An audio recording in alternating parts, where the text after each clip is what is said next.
Charles Haley. You listen to Nothing But Niners. So now they've got to start from deep in their end of the field, and Garrison Hurst takes advantage of it. He takes the handoff, swings to his right, gets to the 20. He's on the 30, needs to cut in. He comes back up the right sideline, breaks the third tackle, comes down to the 30. He's down to the 20. He's down to the 10. He's down to the 5. He's into the end zone. Touchdown! Touchdown! 49ers!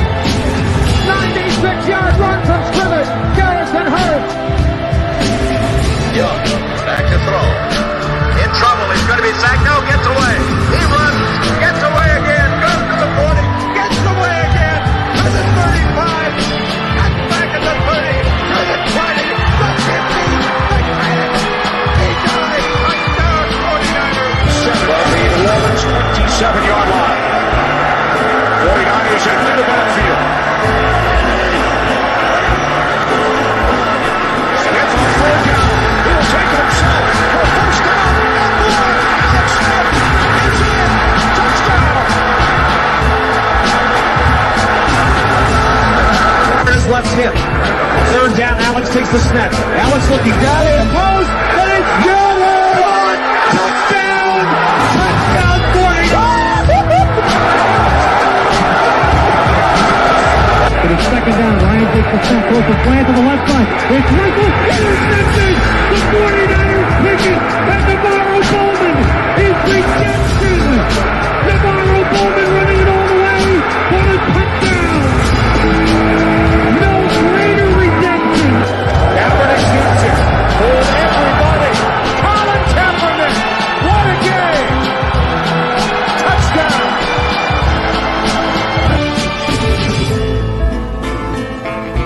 Yeah. Click, click, boom. What's going on, faithfuls? The Nothing But Niners crew is back. We are here to bring you guys another fun-filled episode. It's going to be wacky, zany, tacky, loony, toony, all that good stuff without copyright infringement. Wow. All right. So, fellas, before we get down to the nitty-gritty and start everything, how are you guys doing? Let's start with my man, Brian. Brian, what's going on, big dog? I'm doing great. I'm ready to talk about all these rumors. The rumors just won't stop. No. Tony, what's going on, man? How you feeling, bro?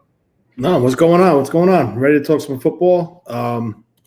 Yeah, I mean, these rumors are getting crazy now. I feel like the last time we saw you, you were on your way out, man. You were kind of crashing on us, bro.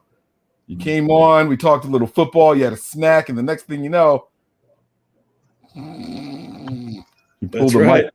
We didn't catch you on camera, but you're almost 24 there. plus hours, no sleep.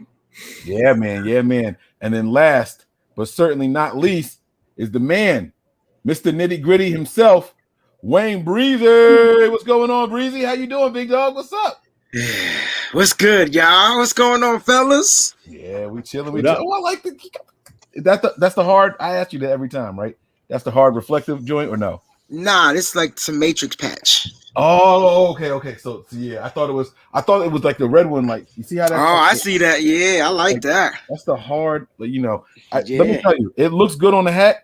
If you got a long head like me, it don't feel good on the brim, right? At all, bro. That shit hurt. I think I've worn this hat like 3 times in my whole life, and it was the 3 times right after I got it. But since then, nah, it's a hard pass, man. That metal on the head, that's not cool, you know. Yeah.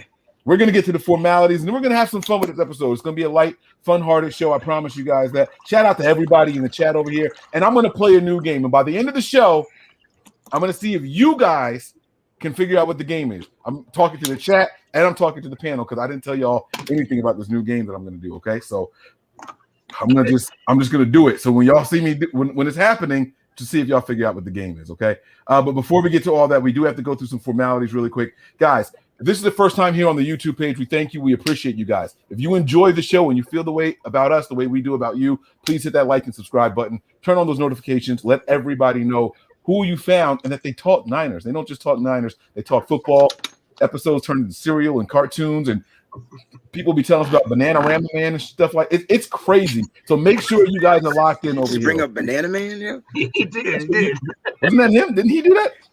Yeah, I didn't think you remember. Yeah, Banana Rama. I never heard of him before. Also, guys, give us a follow on some of our other social media platforms. We have Twitter and Snapchat. Those handles are nothing but 9 ERS. That is the number 9, nothing but 9 ERS. And then we have Facebook, Instagram, as well as Twitch. That is nothing but Niners, spelled all the way out, no spaces in between. Okay, that's going to do it for all of the formalities right there. I'm your guy, 49ers Mike _ NFL. You can see that right there. Over here to my right.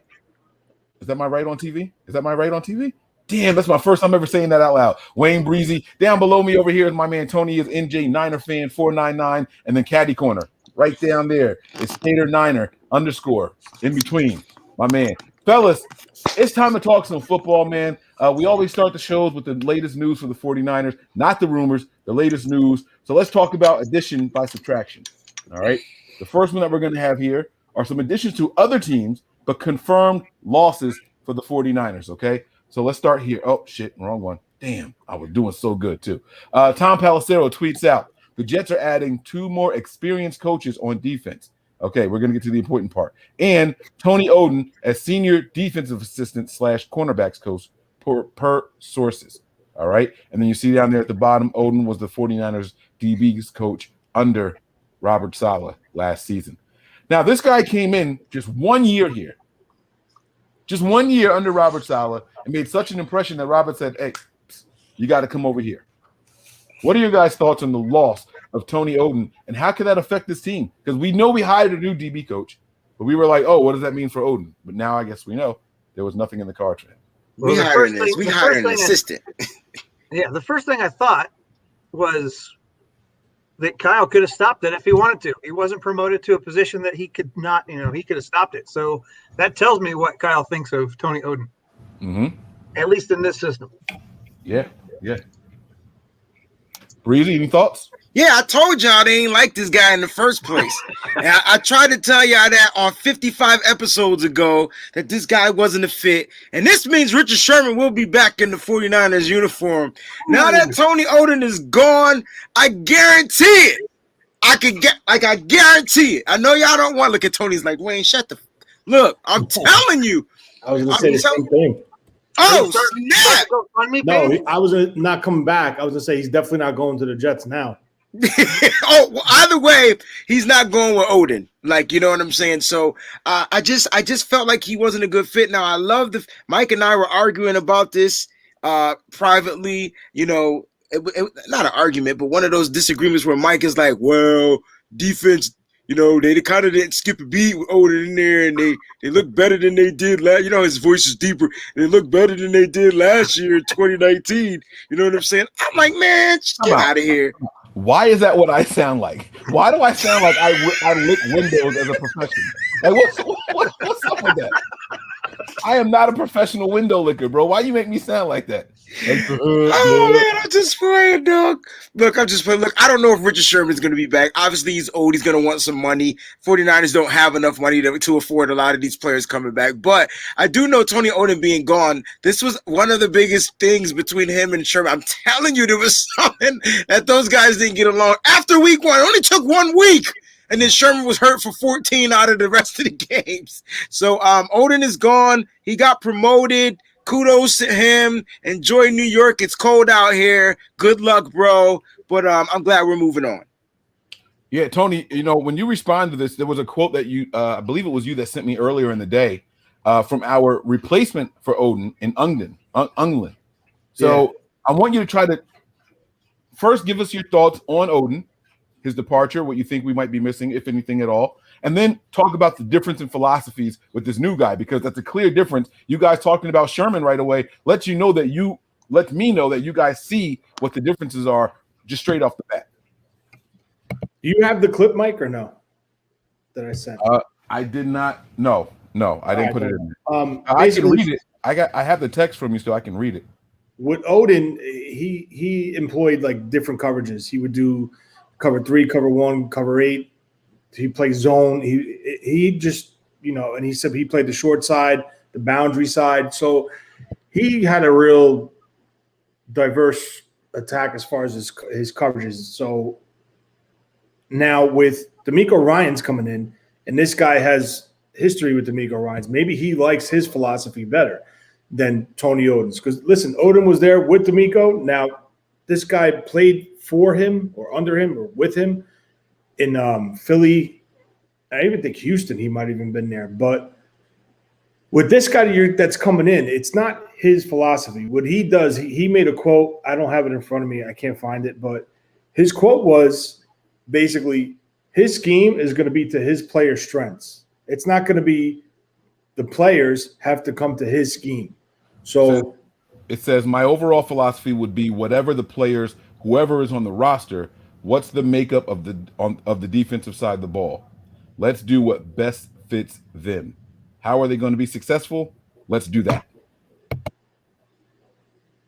Yeah. So, I mean, you like something like that. You like a coach that's going to adapt to his players' strengths.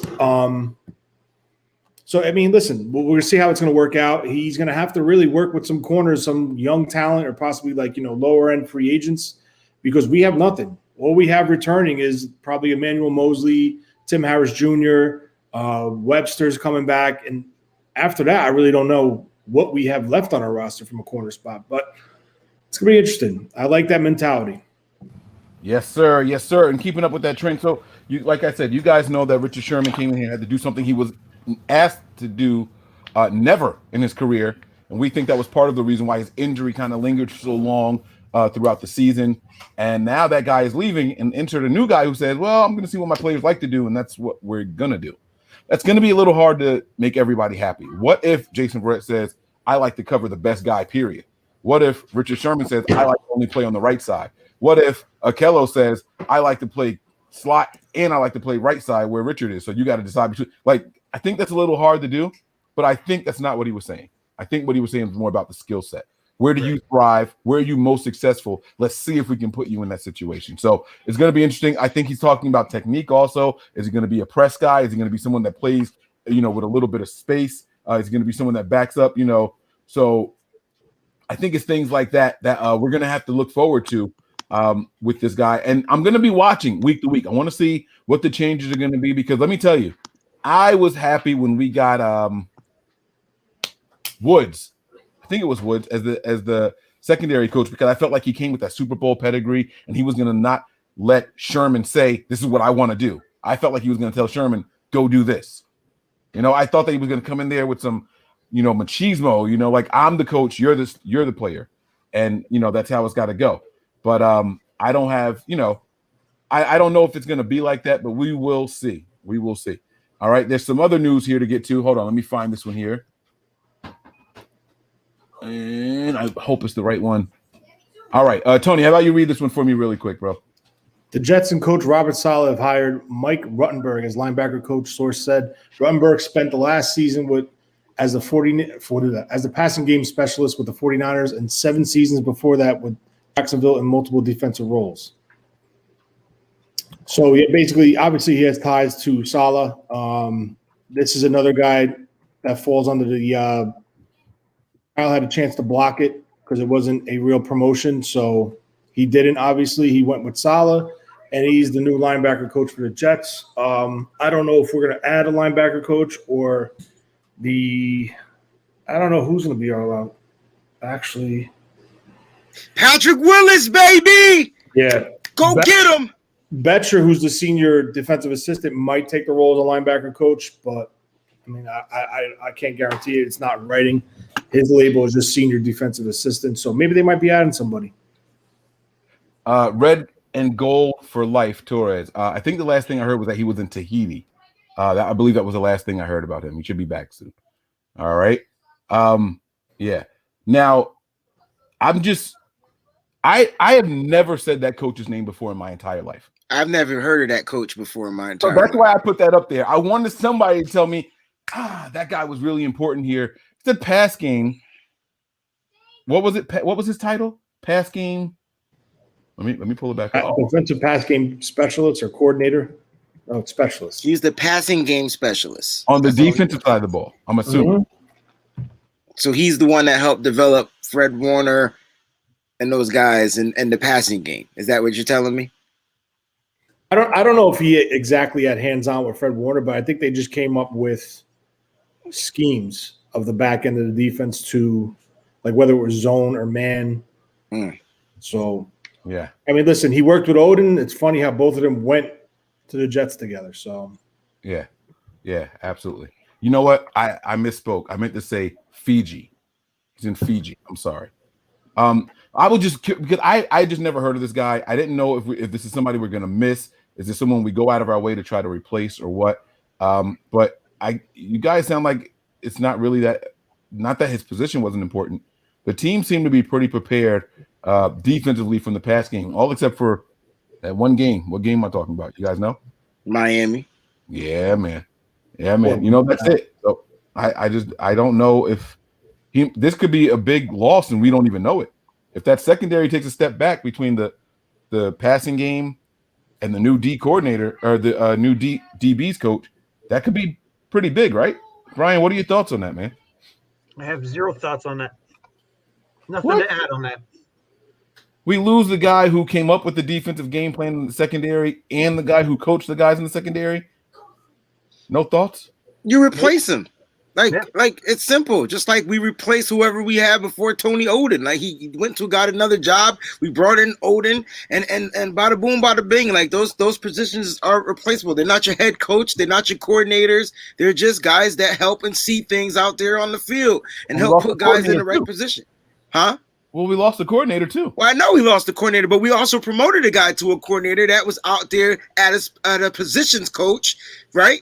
And we brought him up. So we brought somebody up that we felt can be a coordinator and D'Amico Ryans. Now we're going to surround him with veteranship, right? We're going to say, hey, you're going to have the run. We know you're a newborn. You're a baby in this game. No problem. We trust you with it. But let's go ahead and get you some senior eyes and some senior help. D'Amico Ryan's going to have full throttle over this defense, and I have never been more excited to see another young guy come in here, a football guy, and do what he does. From a linebacker's perspective, not Mike Singletary, from a linebacker's perspective, I think this guy is going to be a problem. Yeah, you know what is interesting? I always thought that Mike Singletary should have been a defensive coordinator somewhere. Same here, first, right? I think he's getting that job. Didn't he get a job this year? I think he's coaching college right now. Right, Tony? He interviewed somewhere. Okay. Maybe it was Detroit or Chicago. He interviewed for a linebacker's job. I haven't heard anything since. Okay. All right. I heard that his playbook was like this thick. I don't know if you ever saw that special on him. Dang. On NFL Network. This dude had a playbook. It was like 3 of the old school yellow pages, like with the white pages in there. It was super big, and maybe that was his problem. It was just too much going on. Anyway, back to Niners. I believe that is the latest with Niner news. If you guys think I'm missing anything, please let me know, because then we're going to get right to the rumor mill and what we've heard, what we've seen, and so on and so forth. Any other Niner news that I'm missing? No, that's pretty much it. All right. So here we go. Since I clicked this one earlier by mistake, I wanted to talk about this tweet from Peter Schrager. Brian, can you read that one? Can you see that? I can read it. All right. Just spoke with Joe Montana, who says he feared no opposing defense or stadium or fan base. I asked why not, and he says Bill Walsh would tell the offense, they fear us. Do you know who we are? What we do? The mindset is such a flip on the situation and explains a lot. There was a point in time 2 seasons ago where everyone said the Niners are about to go through the gauntlet. And we came on this show and we were screaming, damn it, we are the gauntlet. Like we flipped it. Is that the same exact thing that Joe Montana was saying was instilled in them back then? That's what it sounds like. Yeah, right. Football is mental, man. It's physical. It's a physical game, but if you have fear or you sense defeat or any of those type of things, that little energy you put inside your body is going to transcend to everyone else, and there's no way you can win a game. All right. So when you have the mindset of saying that, listen, we're going to go out here and we're going to odds at us. We're going to go out here and take this joint. And if you have that mindset, 9 times out of 10, you will overcome any type of adversity that comes your way. The 49ers tried to have that mindset that they had, but it was totally different. And you could factor in injuries or whatever like that for 2020 and the 2020 season. But it is what it is, man. That mindset is everything. Sometimes you just got to flip it And it starts with your quarterback. It starts with your head coach, which transcends down to the most important position on the team, which is your quarterback.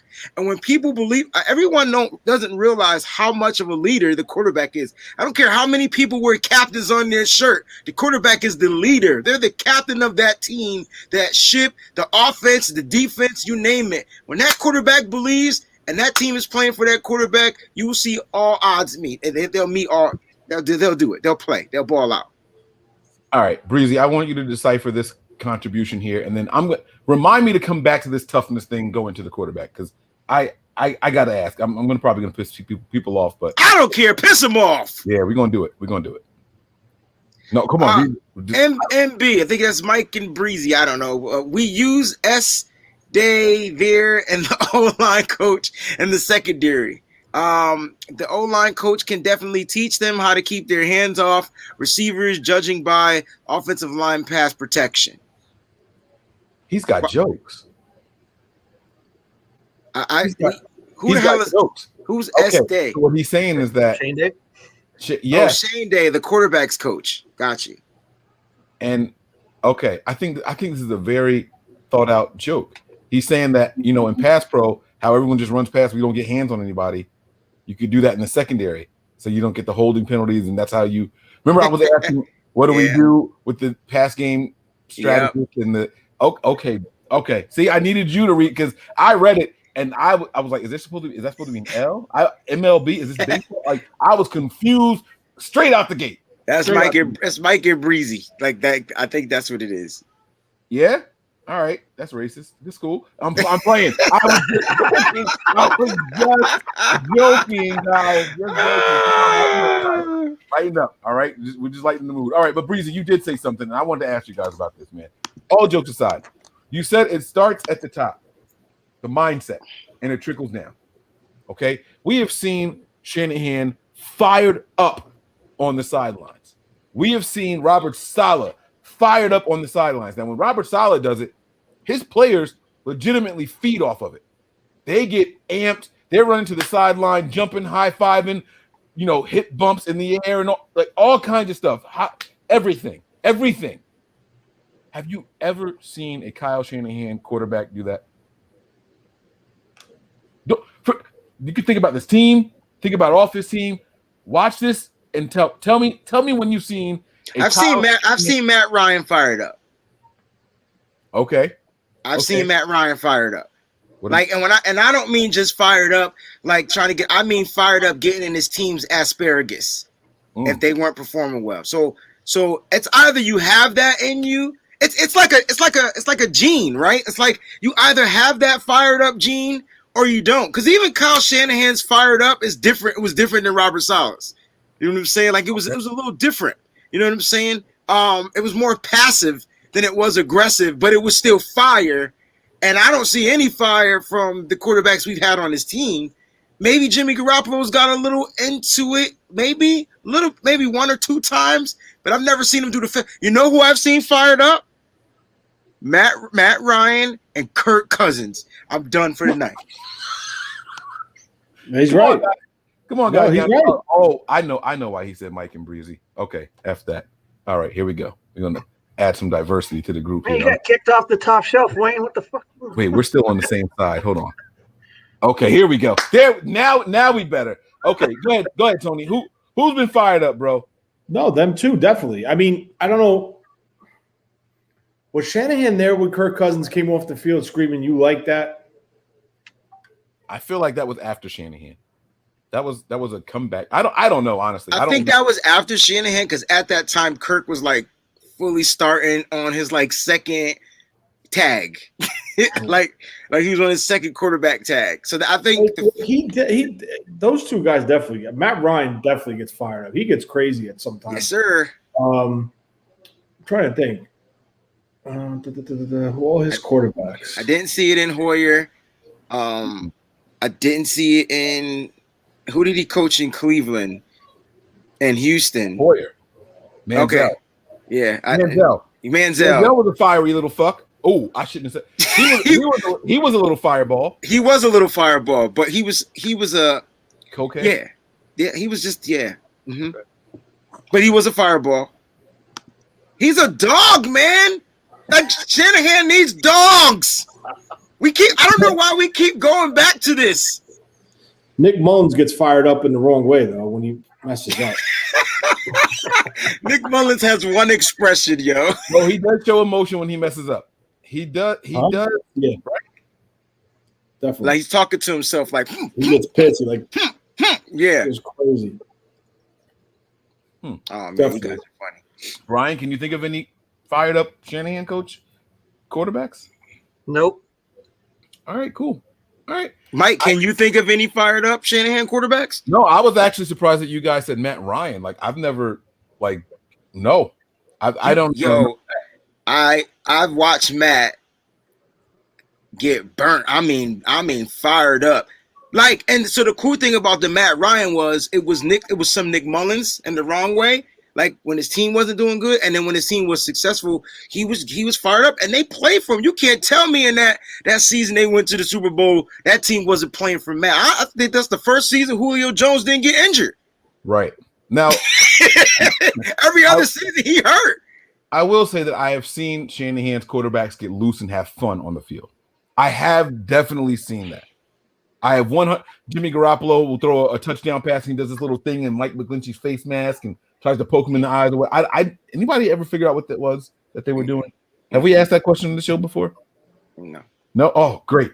Guys, what the hell are they? What are they doing when they do that? I know you guys remember what I'm talking about, right?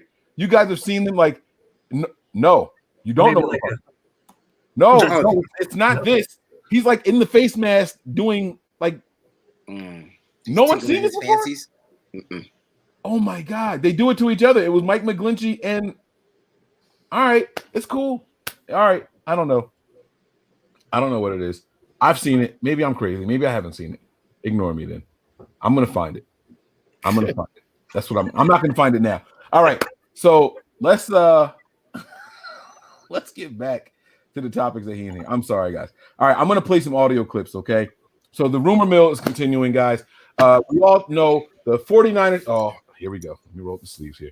The 49ers lost out on the Matt Stafford sweepstakes. Or were they ever in it? Did they just get the little publisher clearinghouse letter in the mail saying, congratulations, you could win?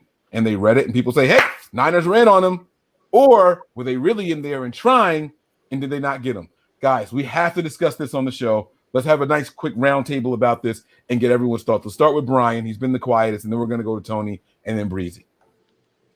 I think the media that we've seen after the fact, the comments we've seen come out of Detroit, so we've come to see out of San Francisco, I just don't think that he was their guy. I know that a lot of people want him to be the guy, but I don't think that he was the guy that Kyle and John are looking for. Okay, so you just think they received the letter in the mail saying Publishers Clearinghouse would like to offer you an opportunity to win $5 million. They never actually submitted anything. Well, according to everything we've heard, they did not formally submit an offer. But I know what we heard. What do you think? I told you what I think. I think that he was not the guy they were looking for. I think a lot of fans wanted him, but that's not.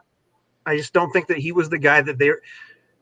When you're looking at upgrading to a quarterback and having to spend draft capital, you would want a significant upgrade. And I'm not saying that he's not better than Jimmy. I'm not saying that he couldn't be better than Jimmy in this system. I'm saying he's not the guy they were looking for. Heard you. All right. Tony, what are your thoughts, man? I think he was the guy they were trying to go after. And I'm going to tell you why. The minute they released the statement saying they mutually agreed to part ways, John Lynch thought he could try to steal him for mid-round picks. He was adamant about they don't want to move that 12, which was said by, I think, Albert Breer. No, somebody else said it. Maybe it was someone said it. But they don't want to move their 12 this year. For some reason, I don't know why. But I do think that behind the scenes at the Senior Bowl, something they tried to hit quick and try to get a quick deal, and obviously it didn't work. Now, the reason why I personally think that he potentially was the guy is, A, he had 2 years left on his deal. B, he was stuck on a team that had nothing around him. He had talented wide receivers at times. He had no run game whatsoever. So basically that offense ran through his shoulder. So I think him transitioning to a style offense like the 49ers run and the Rams run could have made his career better and helped them teams improve. I do think he was an upgrade over Jimmy. His cap numbers were not that bad. And yeah, I just think that John Lynch tried to do a quick one and it blew up in his face. He tried to steal him. They tried to keep it on the DL on the Senior Bowl. And of course, like, you know, they didn't get him. Obviously, the Rams got him. But do you honestly think the 49ers would admit that they missed out on him? They tried to lowball them? No. So what did they say? Oh, we never put a formal offer in. A formal offer to me is reported by Adam Schefter. That's a formal offer. Well, offers sit and talk. They exchange words. They don't negotiate through Adam Schefter and Ian Rappaport. They negotiate between each other. But so you've never heard an offer talked about before. I've never seen Adam Schefter say, "Hey, this team offered X, Y, and Z." All right, other teams. Of course he did. When has Adam Schefter ever said that? They always talk about the offers. They talk about it. No, at the end of when the deals are made, they always talk about which teams put in offers. Blah, Afterwards. Blah, blah. Yeah. That's what I'm saying. Adam Schefter and everybody, all the checkmark guys said that the Niners never submitted any. Not all of them didn't say that. Who said they did? I've not seen anybody say the Niners. No, I never said that they said that they did. I'm just saying not all of them said that. Not everyone said that they didn't put in an offer. It wasn't all of them that said that. I forgot who was the first person that said it, but it wasn't even Adam Schefter or Ian Rappaport. Just put it like this.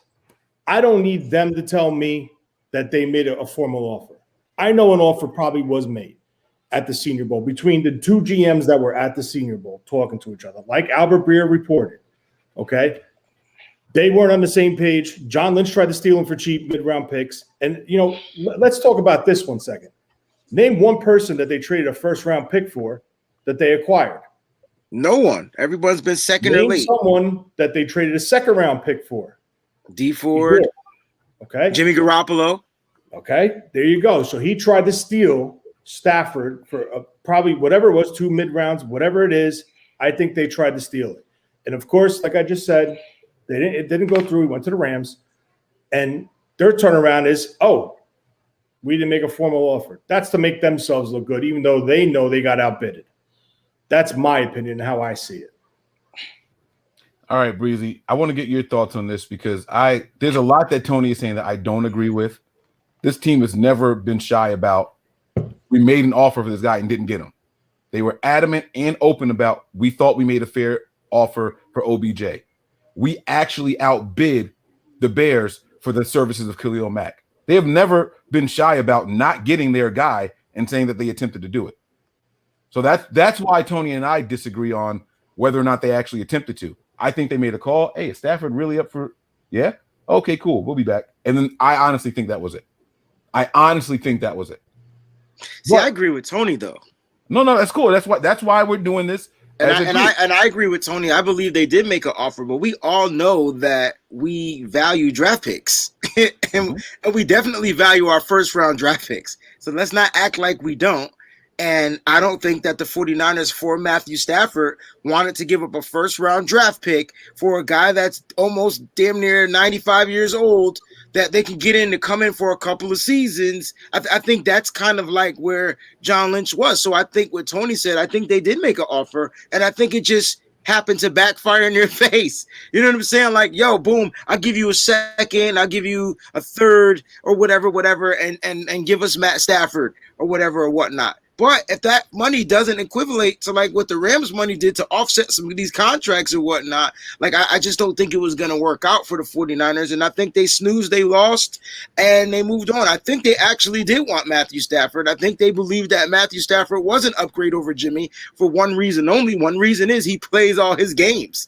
Like he's not, whether injured or not, he's on the field with his team. And I think when you can get a quarterback that's going to be out there, you know, a guy that's going to be out there, and you're trying to bring in a veteran that can help you get over this hump or whatnot, I think that's the guy they went after. It just so happens that the Rams gave up everything, and maybe they bamboozled the Rams to saying, hey, you guys won't have first-round draft picks till 2035. I don't know. I don't know if that's their status. They probably won't even be around that long. I do think they were in on Matthew Stafford. I don't think they were all in on Matthew Stafford because I think they're all in on another guy, and we're going to see if that pops off. Ooh, they're all in on another guy. All right, let's read this contribution. I'm going to show you guys. I'm going to show you guys the guy that I think Breezy thinks that they're all in on. I could be wrong, but let's read this contribution here. Tony, Wayne, one of y'all want to take that for me while I look for this other thing?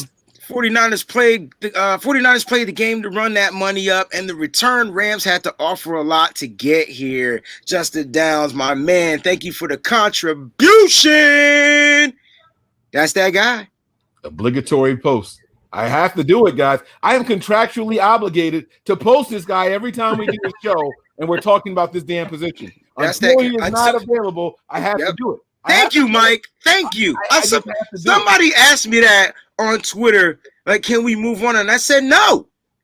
We can't move on until he's on the team. Now, when he gets on the team, we will kindly dust our stuff off and start talking about where we are. But right now, he's an option. He's out there. He's available. And he wants to be traded. And let's see what's going to happen. That's the only thing we can do. But you're right. Now, there are people out there that say, you know, the Niners are now all of a sudden in on Kirk Cousins. The Niners are all of a sudden in again on Aaron Rodgers. Guys, what the heck is happening out there? How do we sort through all this? Is this fans just talking and saying this is what I really want? And then it blows up on 49ers Twitter only. But then all of a sudden you see it made its way to NFL Network. It made its way to ESPN and the Colin Cowherd show that Aaron Rodgers should be the guy or Kirk Cousins could be the guy. What are we doing, guys? Help me find how, where's reality? Brian, I want to start with you here. Do you believe the Niners are looking to acquire another quarterback this offseason, be it through the draft or through trade? This offseason, well, I would like to say yes. I don't think that they are. I think you guys, just like I said for the months before through the season, I said I think that their plan is to stick with him. They're going to leave his cap where it's at, and when they need it, they'll talk to him about adjusting his salary. And Lynch came out and said earlier in the season he has no plans on utilizing the first-round draft for a quarterback. So, you're looking at maybe Mac Jones, maybe Kyle Trask, or Jamie Newman's climbing the charts, Mike's guy. Wait. Them saying that they're not going to use a first-round pick on the quarterback, you think Mac Jones is in reach? Is Mac Jones got a second-round grade on him? I'm saying they're not going to use it there. They can get him later. Oh, okay. I'm sorry. But okay. I just don't think that that's their plan. That's my own personal opinion. If they can go get a quarterback and upgrade like Watson, then yeah, go do it and figure it out. But not at the cost of what they're saying it is right now. 2 firsts, 2 seconds, Bosa and Warner. Yeah, no, you can go fly a kite somewhere else, but that's not going to fly here. Very good. That was a good use of the F word, right where it's supposed to be. I like that. I'm taking notes over here. That was good. No, it's just, that's just my 2 cents. I mean, I think that right now what we're seeing is a media-driven thought process of how good the 49ers were supposed to be this year, but weren't because of injuries. So who can we blame? Let's blame Jimmy G because he doesn't throw the long ball, whether or not that's in Kyle's plan for him or not. They want to use that as a reason. The fans jump all over it. Now it's who's available. They've been talking about Kirk Cousins since Kyle got hired. So, of course, that's going to come up. We've had the long-term rumor that Aaron Rodgers is from the Bay Area and he wants to come back here. So that's going to get spun out there. So every quarterback that's available who's even a fingernail length better than Jimmy, they're going to be saying that we're to trade. We're in the market to trade for him. I just don't think that that's the case unless they can go, and get the guy that they want. And if that guy happens to be Watson, then it has to come at a price that they're willing to pay. And what the media is putting out there right now as their cost is not, nobody's going to pay that price. Nobody. And I just don't think people talk about the Jets. If the Jets sell all those picks to go get him, if that's where he goes, then they don't have any picks to give him the weapons he needs to be there. He's not going to want that. He wants to win. This is a perfect place for him to come to, but it's not. The 49ers are not going to, sell their future, sacrifice the future. And, whether we think so or not, I think that John and Kyle I'm so sick and tired of hearing about sacrificing the future, yo. Like at this point, the future isn't promised. I'm not going to give up 5 first-round draft picks for Deshaun. No one's giving up 5 first-round draft picks for Deshaun. That's the scenario they put out when it was talking about. That's not the scenario now. It's 2 first-rounders and a player. No. Well, that was the last one we just heard. But my point is, let's move away from the past. Let's talk about what the offer is now. Why are we talking about what was first presented? My point is, we don't know what the offer is at all. We don't. We absolutely don't. We don't. And it's not just it's whoever wants to talk. We can say what the offer is. If they want to believe it, you're absolutely right. Fans are going to believe it. You said that. You said something about fans and the media putting out that Jimmy can't throw the long ball. I'm going to tell you what, if the 49er fans can't sit there and watch the football games and recognize that Jimmy's long ball is a problem, then I don't know what type of football they're watching. Because even I, who was a Jimmy supporter, had to recant and say, oh, this guy can't throw the ball. Like, remember, Mike, we had an argument on the show about the long pass being accurate? It's inaccurate. All of y'all told me it was inaccurate. I'm like, it's not inaccurate. He completed the pass. He completed it. No, that's not. No, it wasn't.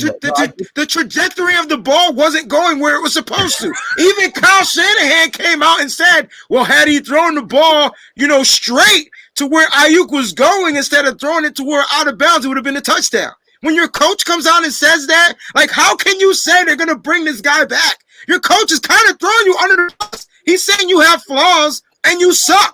Like, I don't really. Wait.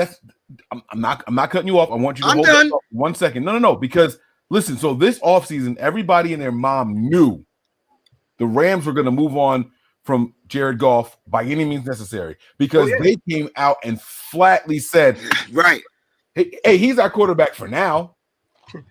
He's our quarterback at the moment. I don't understand why. Right. I don't know why John and Jimmy are scared to do that. John and Kyle are scared to do that. It's the way they operate, and that's the problem. But are they afraid to say it? They benched this guy. They have publicly criticized him. What's the difference? Tell me the difference. There's no difference, but it's being fake. It's being phony. Like it's like, yo, if I suck, just tell me I suck and let me go. That's where Jared Goff was coming from. Look, man, if you don't want me here, do something about it, G. You know what I'm saying, homie? Do something about it. Jimmy Garoppolo need to stop being a little bitch and come out and be like, yo, if y'all gonna let all this cancer and talk about me not being this, then get rid of me. Cut me. Which they probably are going to end up having to do. And then we won't have a quarterback unless Brian goes out there and leads the troops.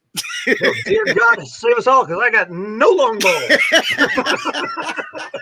I don't think any of us can throw that ball past 50 yards, yo. I was going to say probably 45, 50 yards is probably my limit. And that's like me. Everything I got into that thing. and that's once. After that, it's all 12-yard passes. Right. Easy. I can hit 20s all day long, probably, but I don't have that game. So we better hope we find somebody, whoever it is.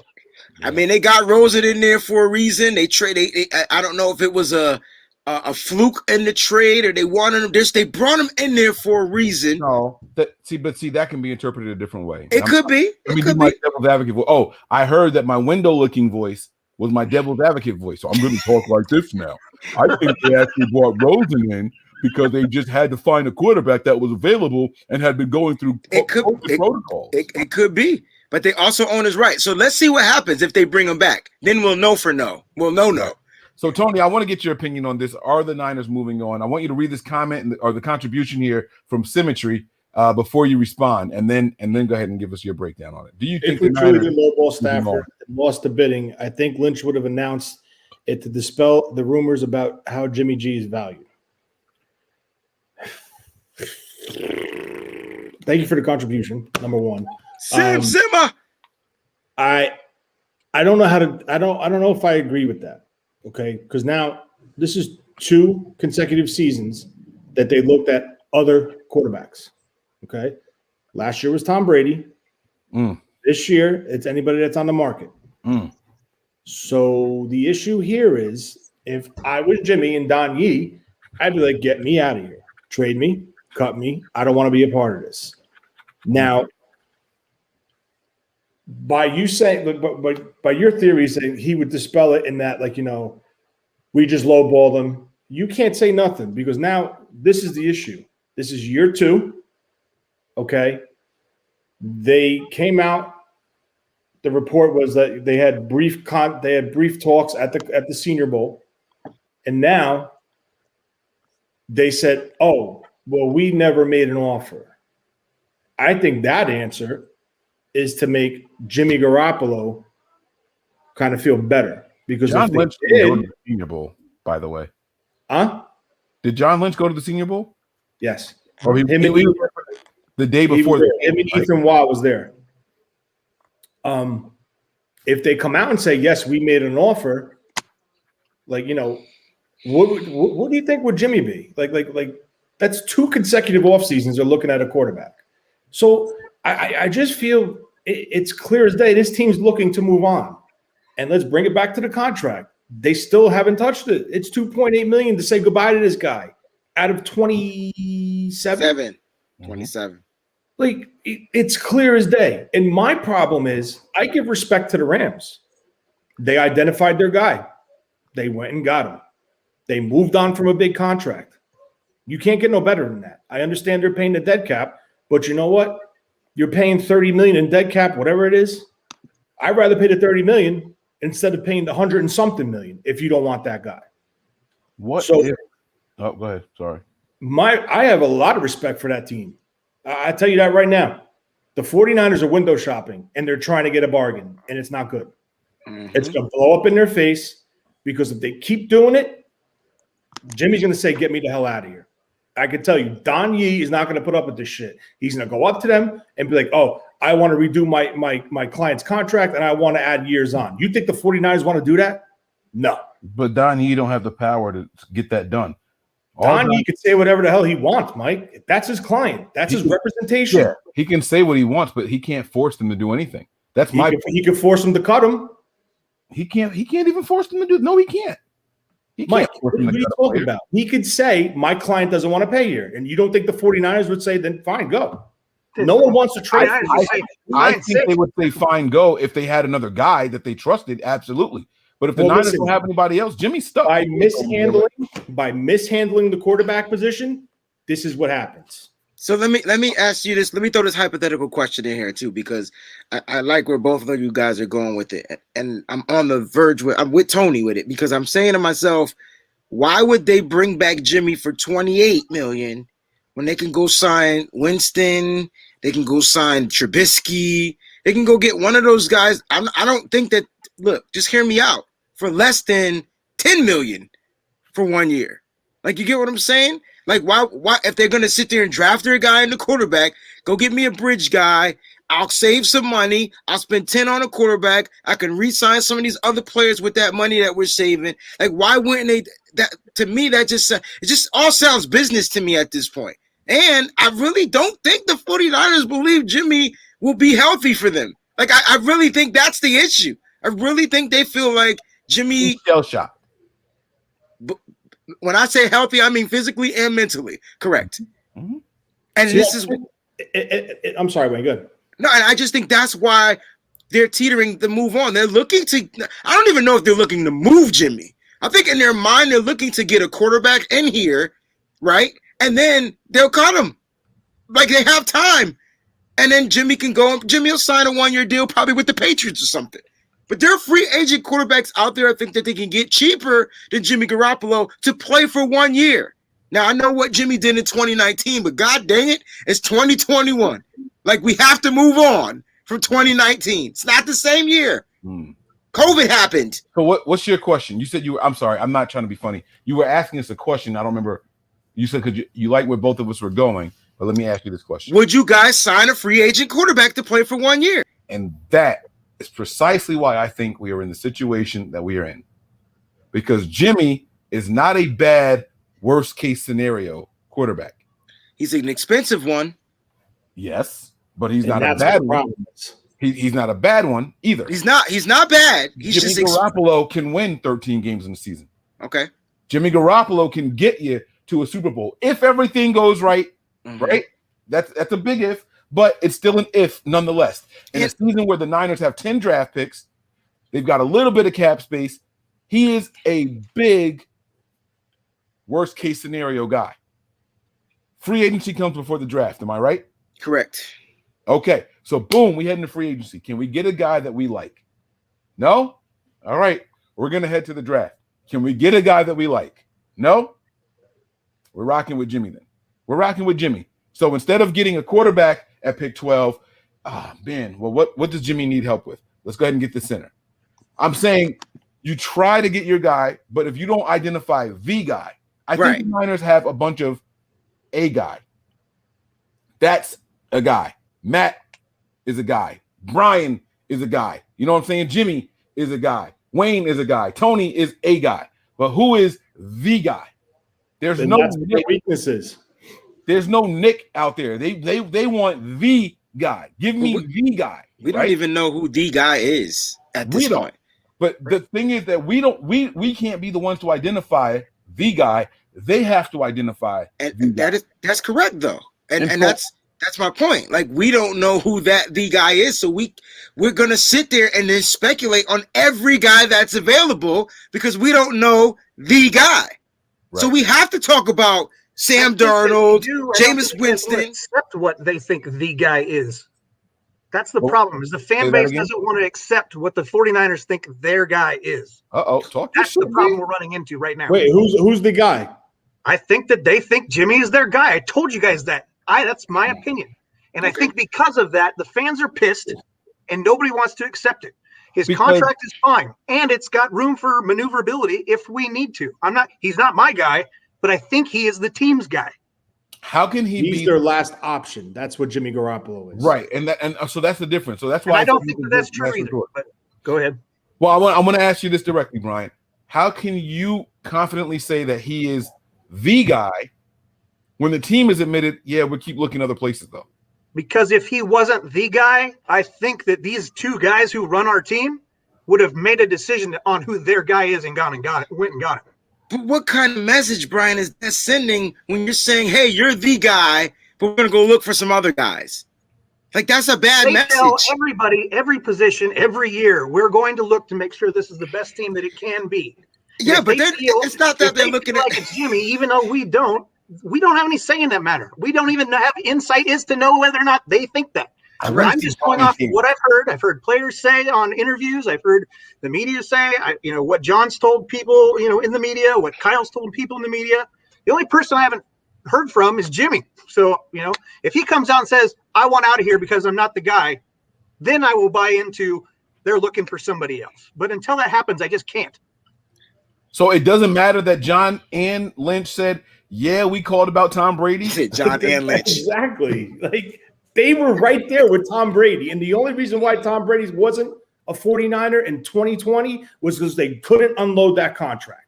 That's it. Sure. And Tom Brady's not available this year. And I'm sorry, Tony, I know you like the guy, but I didn't see Stafford as that much of an improvement. I don't see Cousins as that much of an improvement. And there's a myriad of other quarterbacks out there that could or could not be available that I don't look at as someone that I want to give up multiple first-round draft picks for. You're right. And I think that's what the front office is thinking as well. That's the only reason I say that. If I thought something different, I would say something different. I think that I agree he's the guy. To one point, I would not give up multiple ones for him. But if they were able to land him for 2 2s or whatever, or 2 and a 3, I would run to make that deal because he is an upgrade over Jimmy. The guy throws for 5,000 yards, multiple seasons with no line, no running game. Now, is it coincidental? You make that trade, you only open up $7 million in cap space. You can't fix the O-line, and the O-line has to be fixed. Well, how do you fix what I'm saying? Please, just hear me out. If you keep Jimmy Garoppolo at the current salary, you're not fixing the O-line. They're not going to keep him at the current salary. You don't know that. John Lynch said we're not going to do anything until we need money. He said that. Yeah, but we don't contract because we don't need the money yet. That's what. But they don't. But Jimmy doesn't have to agree to that. His agent doesn't. Right. So that's my point. So 27 million is the number. That's what it's going to be. If Jimmy's gonna play, if I'm his agent, if I'm Don Quixote or whatever his damn name is, I'm telling whatever. If I'm his agent and my client is on I want him. He's gonna play for $27 million. After all this. Yeah, I see. What I think is going to happen is if they do have to touch his contract, he's getting an extension, and I know you guys don't want to hear that either. Wait, time out. We're going to come right back to this. Hold on. Let me just read because there's like 4 contributions we never got to. All right. Like the white chick ass Goldie off the mat. Where do we go from here? What you know about the Mac? The Niners want Jimmy, and we can win with him. Brian, we won a Super Bowl. Still respect to all you fellas. JT in Atlanta, thank you for the $10 contribution. I have not been able to see Brian's hands and movements for so long that it is driving me crazy. Now I got to try to find these other. There were other contributions here somewhere. Somebody help me find them. Breezy, do you see them anywhere? Oh, I'm looking. Oh my God, I think we lost them. I think they disappeared too. Damn. We got a new one. Callie just put one up. So go ahead and read Callie's, and I'll keep looking. How about that? I got Callie's here. Damn, there was 2 more that I at least 2 more that I saw. I am so sorry. All right, Callie says Jimmy. Oh, Jimmy is that chick you have. All right, my wife in the room. He says, Jimmy is that chick you have stashed to the side just in case you don't get that dime piece for the prom. That's how the 49ers view Jimmy. Callie, I'm telling you, bro, I agree. What can I say? I agree, man. I think that Jimmy is the worst case scenario person. I really, really do. But what I wanted to here's another contribution. Damn it. Guys, stop. Hey, to the people who made the I am so sorry. Just repost your message and we'll read it. How about that? Know who it was? They know who the people that know who they know who contributed. They know who they are. We gotta know. We have to click it. They'll say every time we ask somebody to do that, they'll be like, "Hey, all right, whatever. Keep going. Read it. Go ahead." Brian, that's like me telling my wife, "You're my wife, but I'm keeping my eye open for some upgrades." So if they are available, I'm switching y'all out. I mess with you, Brian. No, I didn't say that, babe. I'm reading the comment. I said Brian's name first and everything. He said, I mess with you, Brian, but that ain't making sense, Slime. So you get what I'm saying? Like, so he's talking about when we pointed out to you that the team has been openly shopping for other quarterbacks every offseason, including every player. They shop for every position every offseason. It's just that the fans don't like Jimmy, or the media doesn't like him, or whatever they want to put. I don't think it's that. A $27 million quarterback should be able to do. So let's bag on him, and we need to find a replacement, and let's find every possible person. And dude, I'm paying you $27 million, and you can't do these things. Hell yeah, you're gonna be mad. Now, if I go to you and say, "Yo, I'll give you $12 million to not do those things," that's a little different. Like, you know what I'm saying? Like, we talk about this every time with different players. When players you guys talk about D Ford. He can't even be on the field, and y'all mad we pay him $11 million. Well, Jimmy can't be on the field, and we pay him $27 million. What's the difference? What's see something crazy? The louder I get, the brighter in the red my thing goes. When Wayne talks, my joint goes red. That's crazy. That is crazy. I'm sorry. I just wanted to let y'all know how Wayne gets that. Like, my microphone from New England to Philadelphia in the red. All right. I'm sorry. But no, I get what you're saying, Breezy. I want to get back to this though, because Brian said something that I thought was very interesting. So Bam Bam says he made a contribution. So I'm going to be type the message that you put. Don't make another contribution, Bam Bam. I'm going to be looking for it, and then hopefully we can get it up. Wayne and I are going to get eyes on the board. Okay. Brian, you said something about the contract, and if we got Stafford, we weren't going to be able to fix the O-line that has to be fixed for any quarterback that's back there, right? Okay, yep. Why can't we restructure Matt Stafford if we were to get him? It could have been. They absolutely could have done that. I'm not going to take that away from that scenario, but the only scenario we can go off in of what he is currently owed. I don't know what they would have done, but we know for a fact that if Jimmy's not the guy and they can't find upgrade, whatever, they can go get and trade the Raiders for Mariota, or go get Winston, or whomever else is on the Teddy Bridgewater, whoever else they want to go get and dump him for 2.8. They got your back. They can do that. We know that they can do that. I don't know what they could have done with Stafford's contract, but as it was sitting during the transaction or potential transaction, the only cap movement was going to be an increase of 7. And for $7 million, you can't bring back the players that we need or build whatever they decide to do, whether that's bringing Alex Mack in or going to get Joe Thuney or whatever they plan on doing. I don't, but they have to fix that O-line. I think that is the number one priority. I agree. I do think the O-line is very important. Brian, I want you to read this message out loud. Oh, God, you're always setting me up. Okay. Omar Valencia. But my wife can hear me, so I'm definitely not reading this out loud. I already got yelled at one time tonight. It's not happening again.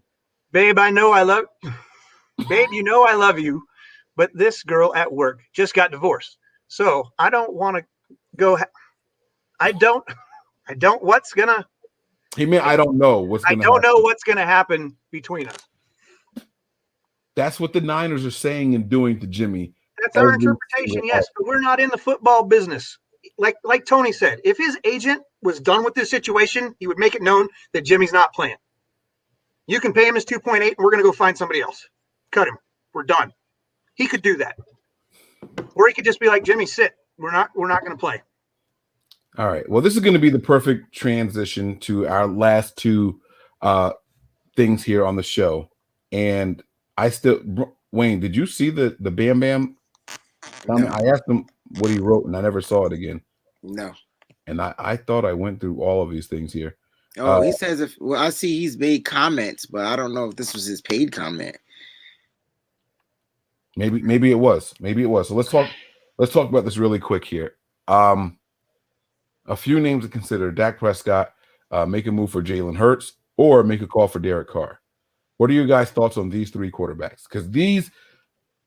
So I think Dak gets franchise tag. I know that's like $37.5 million, but Cowboys got money, so I think they franchise tag him again. As far as the call for Derek Carr, I did hear that the Raiders were open to calls on Derek Carr. Wait, is that a thing? That's what. I heard that today. Yeah, they were talking about potentially him going in a Watson's deal. Who is they? Hold on, I would have to go and look it up. Hold on. Did the Raiders say that Carr is on the block? I don't think he's on the block for anyone. I think they said they were open to the Watson trade. I thought I heard that they were open to taking calls for Derek Carr. That's what I read. Okay, so those are two very. One thing is him included in the Watson trade. Breezy, that's what I thought I read, but I'd have to go see if I can find it on Twitter. I didn't know about this. Tony, you and I have talked on the side about me and Derek Carr. I think Derek Carr is a very good quarterback. I would get him. You think he's better than Jimmy? Heck yes. Absolutely. I think they're the same. No way. No way are they the same. Okay. My goodness. See, okay, so I know we're supposed to hate the Raiders and everything that the Raiders represent and stand for, and all their players, just the way we're supposed to hate Russell Wilson and the Seahawks, right? But if the Seahawks said Russell Wilson was available, raise your hand if you would want to go get Russell Wilson. Like, I'm not the only one, right? Oh, okay. I just want to make sure. Right, yeah. So I'm just saying I hate them. I hate him, but come be my quarterback. Like, so that's where I am with this. That's how I feel about it. So what are your guys' thoughts on this? Tony, let's start with you. We haven't heard from you in a while, man. These three guys here, Jalen Hurts, Derek Carr, and Dak, do you think any of those guys are upgrades over Jimmy Garoppolo? And would you or would you not make a move for any of those guys? I think you can take Dak off the list. Hurts, I don't think they'll trade. Wait. Are you taking Dak off the list because of what you think Dallas is going to do to keep him, or because you don't think he's better than Jimmy? They're not going to let him go. I don't. They're going to protect. They're going to franchise tag him and give him an extension off of that tag. Hurts, I don't think is going to be available because if Wentz struggles or goes down, he's their next in line. Derek Carr, he does have talent. He does have a great arm. I like him. He's fiery. But you have to throw the I word in with him. It's inconsistent. So, you want to ask yourself, do you want to fork up money in compensation to bring in someone that's equal or slightly better than Jimmy? I'm sure he has a huge contract too. He's young. So, listen, the 49ers are screwed. I'll tell you guys straight up. They're in trouble, okay, with the quarterback position. I'm going to say, unfortunately, Jimmy Garoppolo is more than likely, and I'm stressing the word unfortunately, the quarterback of the 49ers this year. That's all. Unless John Lynch panics and throws a boat, a house, the whole stadium to Houston or wherever he wants to bring in another guy. Unfortunately, Jimmy Garoppolo is probably going to be back next year. Do I like it? Probably not. But the problem is his $27 million is a big issue because if they redo it, they're stuck with him. And if they don't redo it, they only have $11 million in cap space. So you know what that means. A lot of people not getting signed. 38 of the 40 free agents are gone. Yep. You might be able to get Verrett back and then call it a day. Guess what you didn't improve? The O-line. Bingo. All right, Mike M., we see you that you made a contribution. So the next message you type will be clicked on, and we will we'll respond to that. Breezy, your thoughts on the 3 quarterbacks in question? Yeah, Dak. No, he's gonna be retained by the Cowboys. I don't know if they'll offer him an extension. I felt like they tried, it wasn't enough. I don't know. He just got injured, whatnot. But he won't be an option. Derek Carr, I'm just not in on him, Mike. That's not a guy that I would put on this team. I just give me Carson Wentz over Derek Carr, and I don't think it will be Jalen Hurts. I think it will be Carson Wentz. So if the Eagles are trading any one of their quarterbacks, I think they keep the new guy and they trade the old guy. I heard that he went to Ronnie. This is a response to you. I heard that he went to Montanui with Moana. That's the last thing I heard. All right, Brian, what are your thoughts on the 3 quarterbacks that were? I really don't have anything more to say. I mean, I think it's been covered. I agree. I think that the Cowboys will work out either an extension or they're going to franchise tag him. Dak's going to be stuck as a Cowboy until Jerry sees that he doesn't want him anymore. And I think that given the scenario that came out of Philly, they said that Wentz isn't on the tables, and I don't think that that Hurts is going to go anywhere. So I don't think that that's an option. I didn't hear that. Thank you. And who's the other? I when I look at the quarterbacks in the NFL, I often you tier guys, and I think that Cousins, Stafford, Jimmy, Carr, those guys, to me, they're all whatever tier you want to call them. That's what tier they all are. So none of them is an upgrade on the other for me. That's why I'm not sold on spending draft capital on any of those guys. If you got a Jimmy, you might as well keep your Jimmy. But you would spend your draft capital on a clear upgrade like Watson, yeah. But okay. I'm not giving up the farm. I'm not going to go give 2 1s and Bosa. That's not happening. Like if you wanted to do it just like to me, if you were going to say, okay, we'll take Bosa and 1, then that might be something to think about. But you got to think about what you're losing on the defensive side of the ball once that happens, because we don't have Ford out there, so now you got to replace 2 defensive ends, and if you give up your first, that's just, to me, it doesn't work. So it's only got to be draft capital. I mean, these players were picked by this front office for a specific reason and a specific role on this team. You can re-sign Hyder. Players away is not where I would go. It gives you the option to re-sign Hyder, though. Sure. Which has proven it out. Never mind. Let me shut up. Which has proven, which we tweet out. Hyder, y'all didn't see the Hyder tweet? Nope. He was like waiting.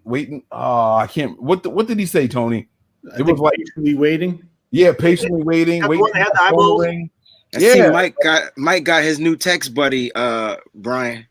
Oh, that's what I'm saying. You see what I'm saying? Damn. Yep. I be posting everything in the group. Y'all just don't respond to me. Yeah, I ain't see that in no group because I respond on. I didn't see that. You see, I get up to go to work at like 6:30. There's already 85 text messages. That's because we 3 hours ahead of you, bro. But then you just skip. So now who am I supposed to talk to about what I'm sending in there? I'm just messing with you. Damn. All right, that's cool. Tony's my text buddy. That's fine. That's all right. Y'all ain't hurt my feelings, okay? I didn't Derek Carr. See, this is why I hate speaking sometimes. This is why I hate speaking. Did I compare Derek Carr to Russell Wilson, guys? No. That's not what you said. That's not what he said. How does context? He was saying he don't care how much he hates a team.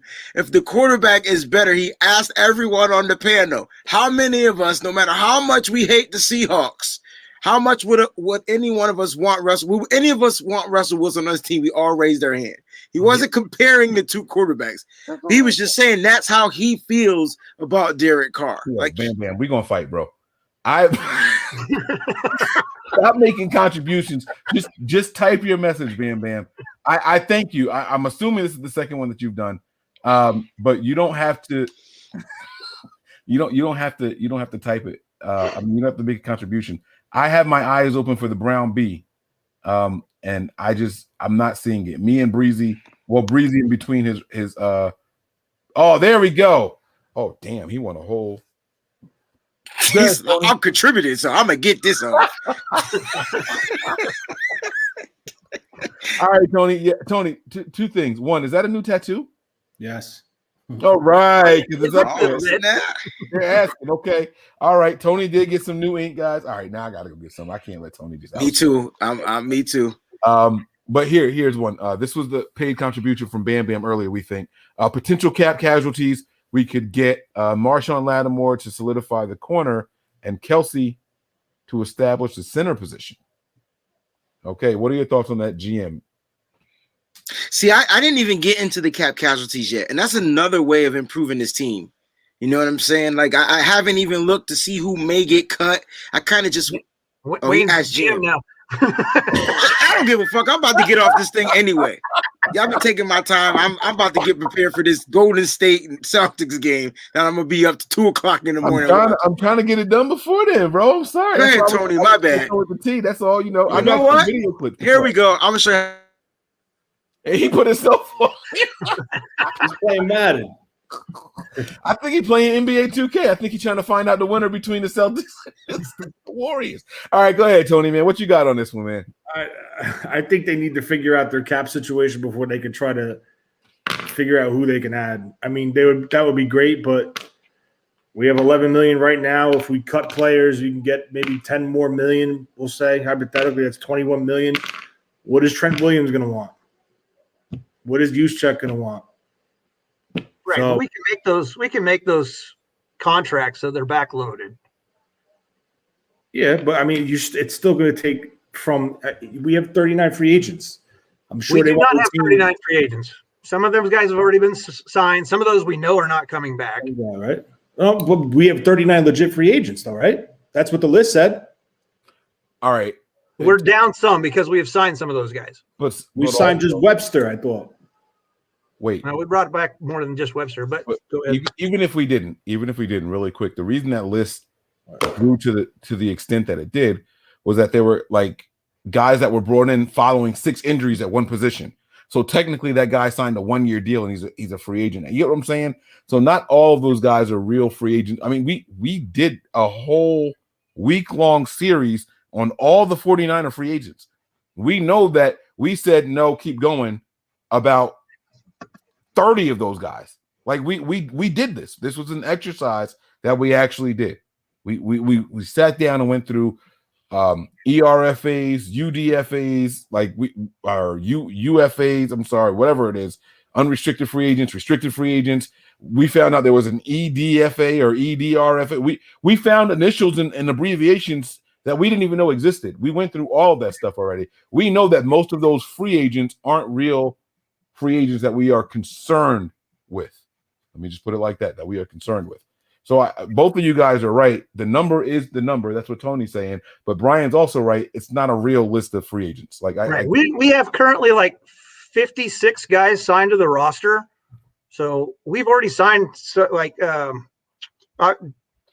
Kafusi and Johnson. We got Wilson came back, Webster.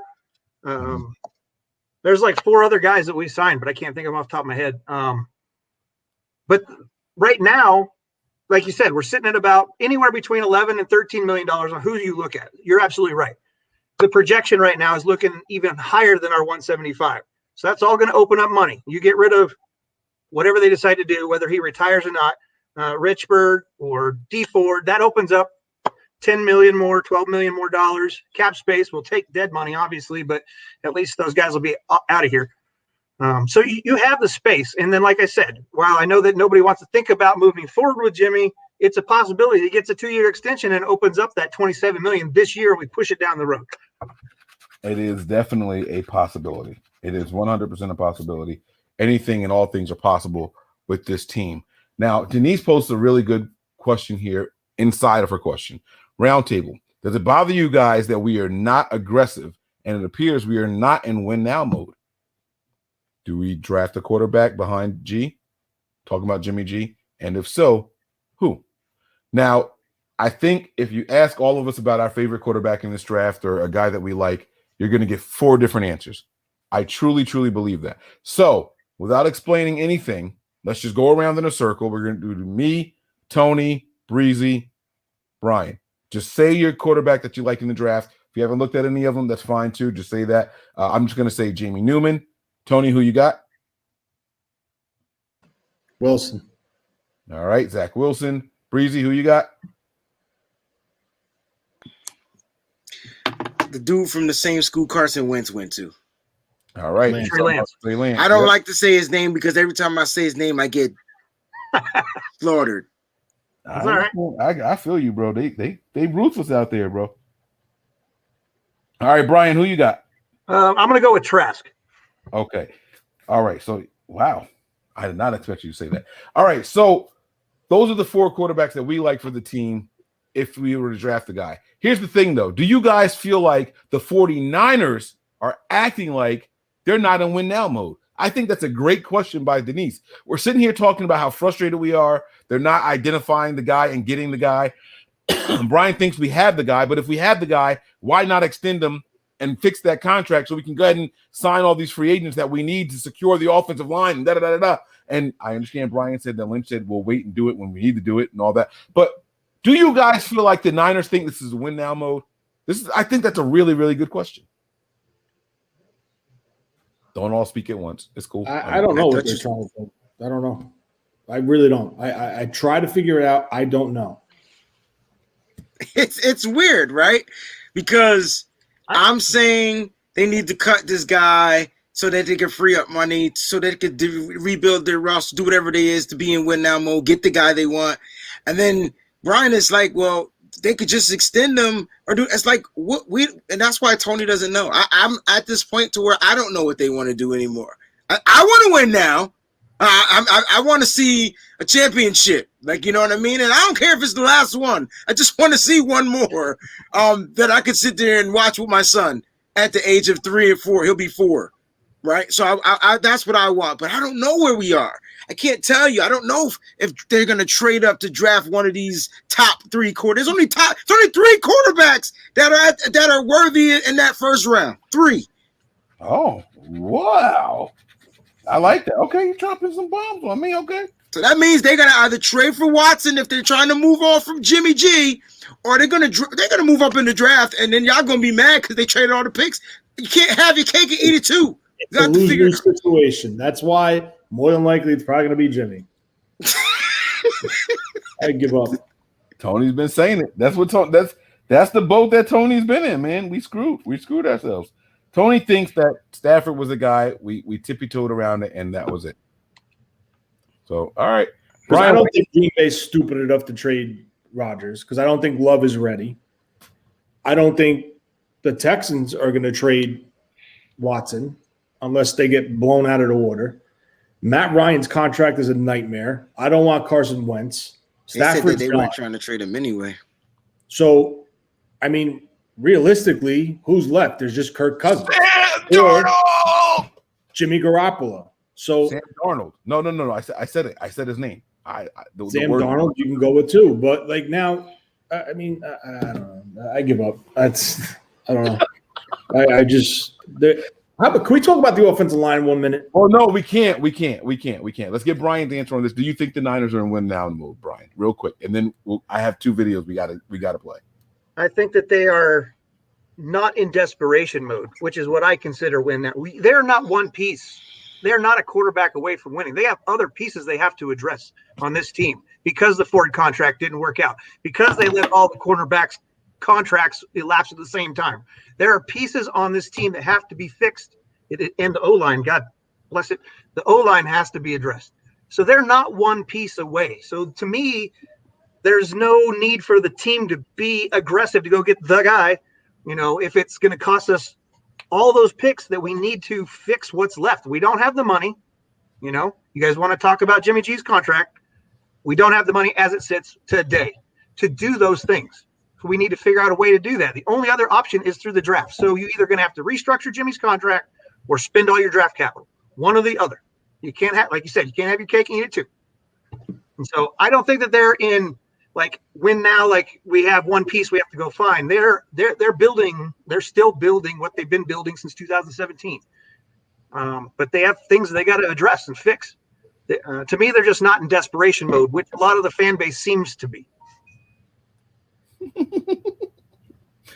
I don't know what you said, but Tony, like he was about to explode over there.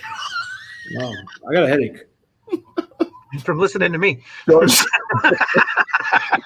I had a headache. It's just not getting better. It took time. Sean says Breezy about to manscape this place. Don't cut us down, bro. Don't cut us down. Let me make sure I got all the contributions so I can move on to the next segment. What's this one? And the O-line is that damn bad. I went and watched all of the footage from every game last year. It is on the right side and the center. We need to find stabilization pieces. Somebody to help Mike. And now, Brian, you gotta add the left side too. Well, I think they bring Trent back, and I think that, so do I.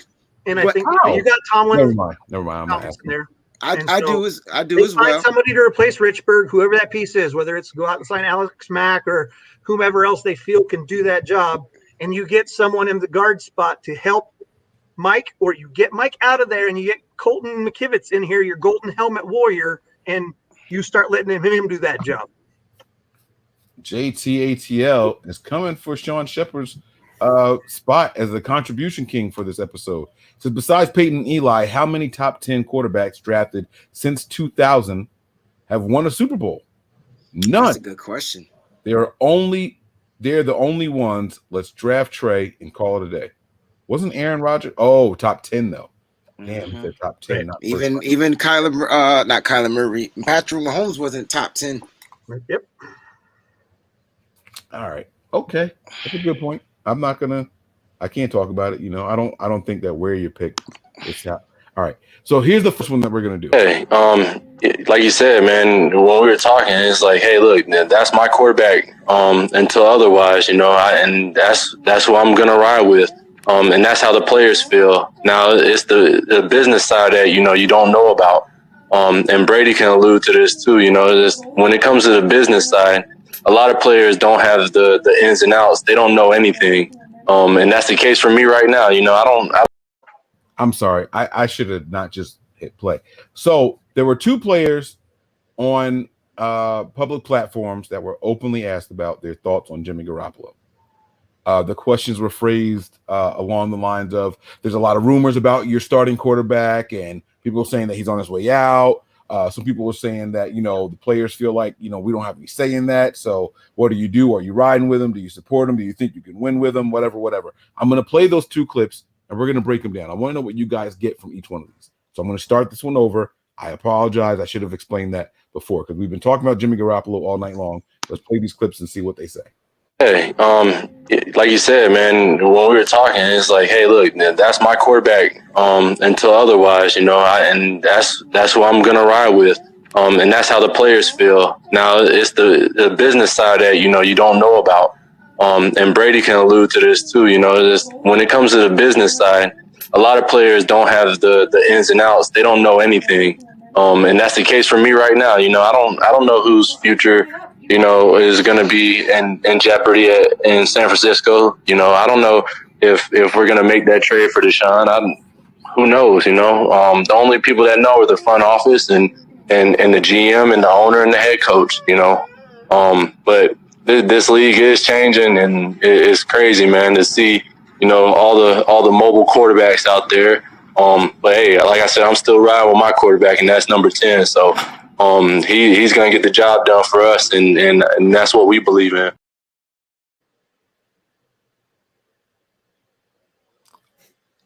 I really don't want to have to play that again.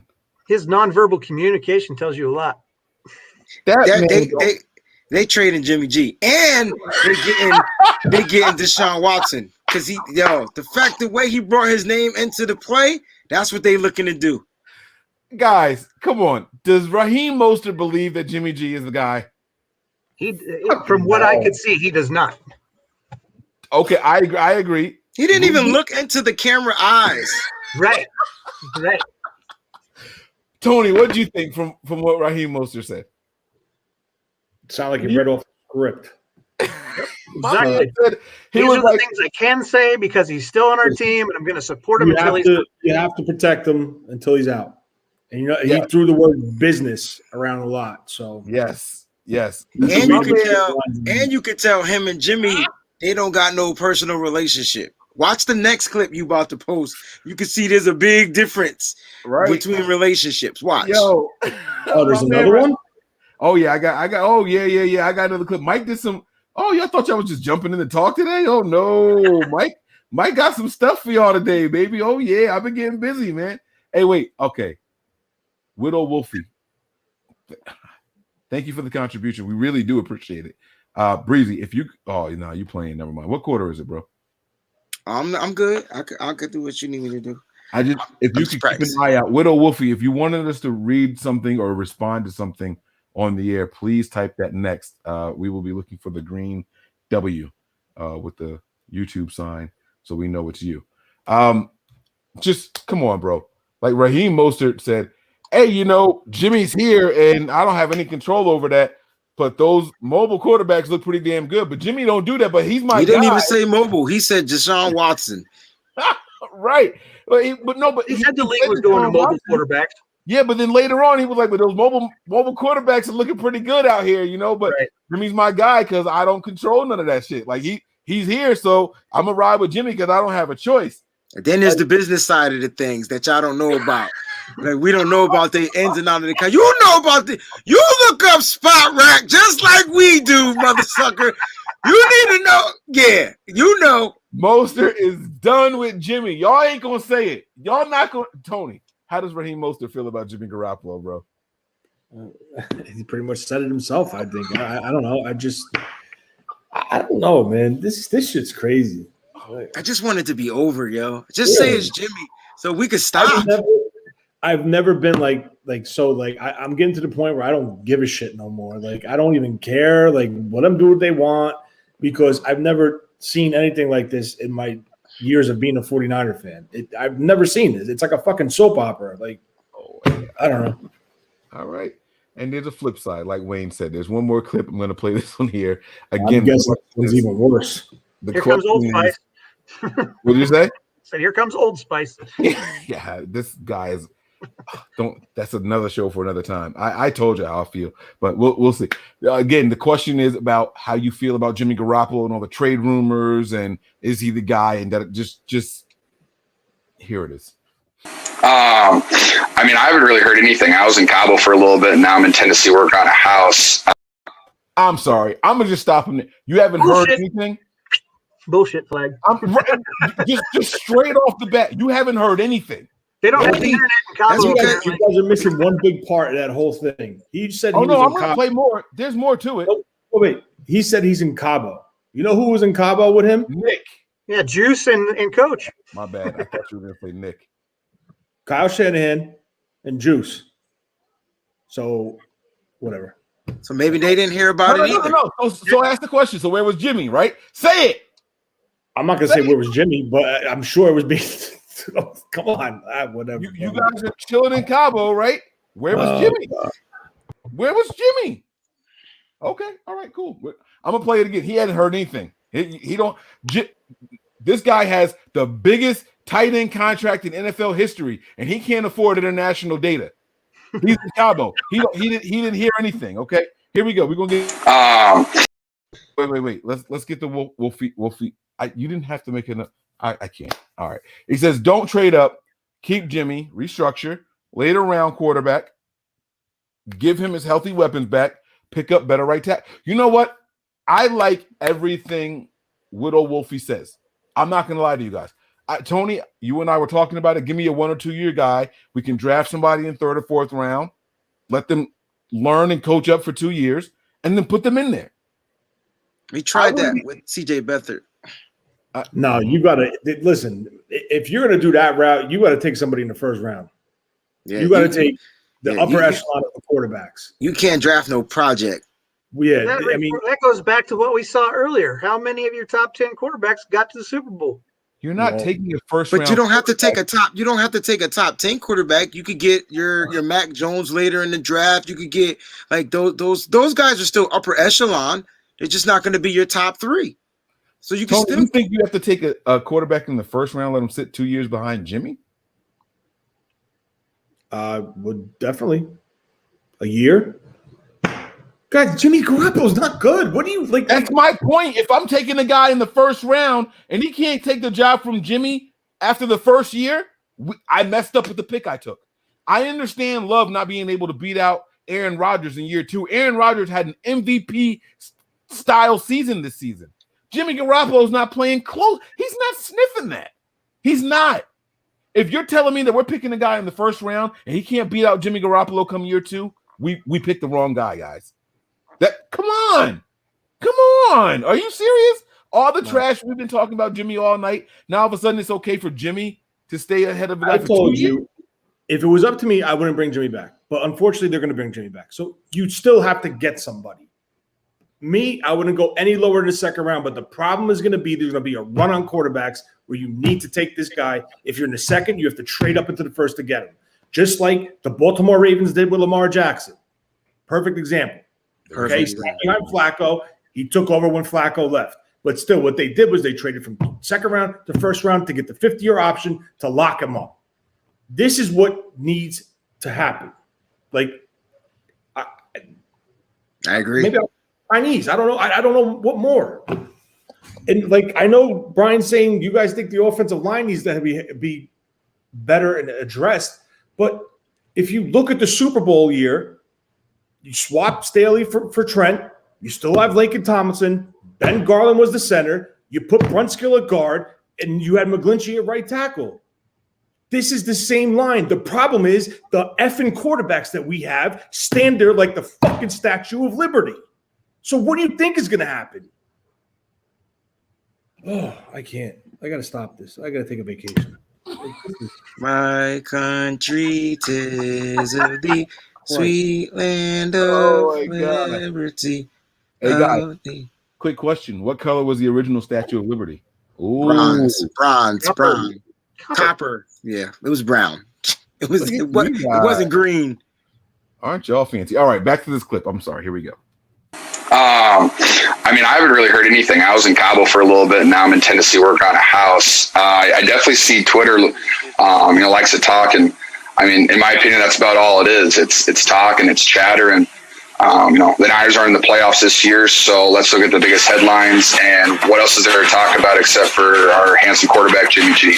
And I think that's all everybody wants to talk about for some reason, but it is what it is. And Jimmy's a hell of a quarterback. Took us to a Super Bowl last year. Unfortunately, some injuries prohibited us this year, and I know prohibited him from performing at his best. And I still believe in Jimmy G. I think he's an incredible quarterback. I think he can lead us to another Super Bowl. I think we can win the Super Bowl with him. And I can't even talk enough about his leadership skills on and off the field. So I feel like I've answered this question about 200 times now since I last talked to you guys after last Super Bowl. But I'll keep diving the story because I think Jimmy G's a fantastic quarterback. He's got an amazing release. He's got a great arm. And he's got a great touch. So I'm happy to have Jimmy G as my quarterback, and I know that we can win with him. Great touch. You're the reason why you're injured. Like, what is he talking about? Great touch. That touch pass was 10 feet in the air, and your kneecap got blown out. Like, great touch. That's his guy, though. That's his guy. All right, I'm going to shut up. Let's do Tony, and then let's do Brian to get your thoughts on what we just saw. Very generic. I don't think there was meaning. Reading body language, he was looking all over the place. So that doesn't mean, in my opinion, it might not be he's telling the truth. He's not telling the truth. I mean, they asked him the first question. The first thing he did was look to his left, and then he touched his ear and looked to the left. Like, I mean, I don't know. I go by body. I mean, listen, maybe he's speaking the truth, but I don't know. I really don't know. Great touch. There was a comment in the chat. You don't need to bring it up, but somebody used the word, and I thought it was pretty good. He used a diplomatic answer. He was very diplomatic about how he answered it. I discount some of his nonverbal communication just because we've seen him.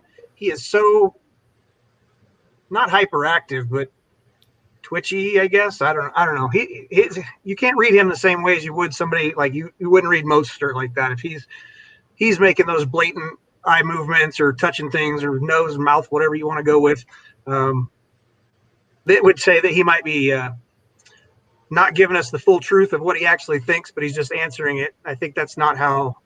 I don't think you can use that as much on Kittle because he's just so amped all the time that you're going to get different mannerisms from him. I mean, I know there's certain things you can't control with when you're using nonverbal communication, but I just don't read into it that way with him specifically. You know, when I first listened to this clip, I was driving. I didn't watch it. I listened to it. So my interpretation was a little hard for me to shake. And I'll be honest with you guys, sitting here watching it now was the first time I actually sat here and looked at it as he was speaking. All right. Listening to it, the very first thing he complimented about Jimmy. Did you guys hear what it was? His good looks? Yes, it was his freaking chin. If I am trying to get people off of the back of somebody I believe in, okay, we've seen it here on this show when people were coming at Brian about being Nick's replacement and da-da-da-da. I came in and I told you guys all the positive things about Brian, his personality, what he brings it. He was a writer, da-da-da. I never mentioned he's got great backgrounds too. Like that was not part of, but you know what I'm saying, right? I will tell you, right? I didn't talk about the beard. I'm sitting here trying to catch up. Like I didn't say any of that stuff. I didn't talk about his physical appearance. I talked about what he brought to the team immediately. That was the first thing. And then the jokes will come after. That was a minute and 10, 12 seconds long. He spent the first 58 seconds talking about everything except what Jimmy brings to the team. I think he could be a good leader. And then he talked about the touch and the stance. And, it was just a whole bunch of random stuff. Last I heard, Nick was on a vacation touring all the different islands off of Hawaii. Not actually Hawaii, though, but the islands off of Hawaii, just so you know. We can get that contribution back up here. I'm sorry. I didn't mean to do that. But it's like, it's just so strange to me that Jimmy's physical playing contributions were mentioned at the very, very, very end of that long, politically correct clip. You were in Cabo and you didn't hear about it? You guys just said that he was in Cabo with who? Juice Kyle. Shanahan. Is that confirmed? Shanahan and Juice? There was a picture with him and Juice and then Kyle's son on the golf cart. And he has no idea if Kyle Shanahan's interested in keeping Jimmy, huh? Mm-hmm. I'm done. All right. I ain't going to say anything else. All right. I just want – Symmetry, thank you for the contribution here. He says, if Kittle says Jimmy sucks, y'all say, see, he admits it. If he says he's great, y'all say, see, okay, he's lying. All right, I get it. I understand. So he's saying that we're just bending it to however. All right, how about this, Symmetry? The only pro Jimmy guy on this panel was Brian. Brian, what did you think Kittle meant when he was talking about Jimmy Garoppolo? In that statement specifically? In that clip, yes, that specific clip that we just watched. Again, our WWE star is a little overly animated, and he doesn't get down to brass tacks. Like at first, I think it's part of his coping, being able to talk and get the nerves out. So I think that's how he uses humor to address that. He has since he's been with the team. And then he moved on. So I understand what you're saying, but I look at him differently, just like I don't read his body language the same as I do other people. But I think that given the relationship that they have, he's not going to say anything. George doesn't come off as a guy like Jalen Ramsey, right? Mhm. He's not just going to speak his mind and say, I don't want to be on this team anymore. I don't like this player. The coaches need to change something. That's not his personality. So I think that he feels that he can win with them. I tell you right now, I'm not a Jimmy G fan. I just think that the team feels though that they can win with him. And there's no reason to spend additional draft capital to win with somebody else. So I think that he's just going to roll with what's there. He saw what they could do when Jimmy's healthy. He saw what they could do when everyone around him was, excuse me, when everybody was healthy. And I think that that's what they're thinking is going to be how it will be moving forward, as long as everybody can be healthy. So they go get a couple more pieces, fix those holes that are still on the team, and hopefully we have a great season. But to me, I've been honest with you guys, and I'll tell everybody in the chat, I don't care who runs this team from the quarterback position, as long as we're winning. Right. Yeah. For I sure. don't Jimmy care if they Garoppolo throw 4 wins. yards in a game. I don't care if they score 400 yards in a game. Jimmy As long as Garoppolo we win, wins. that's all I care about. So it looks like Jimmy's the guy because he sure enough wins. He's 24-8. Yeah. As if the rest of the team isn't 24-8 when he plays. But he's 24. When he plays, you're absolutely right. That the ability, availability is the number one ability, right, in the NFL. All right. And that is the downside for him. But that doesn't mean that he's going to be hurt again next year. Just because he's had these injuries doesn't mean that that's going to. And if they think that he's going to be healthy and they can continue to win, then from a business standpoint, it doesn't make sense to go get somebody else. Now, if they have reservations and they want to look at upgrading, you need to do a significant upgrade, not just a lateral. And that's the way I think that they're looking at a lot of these quarterbacks that are available. It's kind of a lateral move. And I know that not everybody agrees with that. And statistically, it's not accurate. But when you look at these quarterbacks over their career, I don't think that they look at them as being a huge step up, with the exception of Watson. And there could be truth to what you're saying, because that's why they didn't move on any of those guys. So I'm not disagreeing with you necessarily, buddy. Tony, let's read this contribution. We have one more to get to, and we're going to get up out of here, guys. Kittle gave like 7 different quotes of why Jimmy is good in addition to his sexiness. Total tactical answer. Kittle thinks Jimmy comes back. Do you agree with that? He thinks that Kittle was calculated in the answer that he gave. He had some fun with it. He got down to brass tacks, joked around a little bit, but he thinks Kittle comes back. I mean, Jimmy comes back. I really. Do you think that Kittle thinks Jimmy returns? Is my question to you, based off of what you saw from that clip. I do. Yeah. Okay. He's a Kittle. He's a Jimmy guy, yo. Even though that's the quarterback that got him hurt, that's his guy. All right, Breezy. This message is for you, man. It's your cousin. She's writing. You got to read it, bro. For those that want Jimmy, y'all start your own football team with him. Oh gosh, darn, dang. She loaded the clip and just came out bucket. Just cause those ain't even. That's not even a clip, dude. That's a grenade launcher, yo. She just blew the whole joint down. Dang, cuz that's how we do it. That's how we do it in the dirty South. There is one thing though. If I ask each of you, who do you think that Jimmy would go to if he's released from this team? The Patriots. Okay, Tony. That's where it fits, man. You better say it, Tony. I don't know. Patriots is the obvious one, but I would consider the Colts and the Redskins. Oh, the Washington football team. Mike? I would say fit for Jimmy outside of here. Probably Chicago, too, where he's from. Pittsburgh. Okay. So 2 of the 3. Do you agree that or Saints in the NFL, Belichick is looked at as an amazing mind and the ability to win? Yes. So why the hell would he be interested in a quarterback that we don't want?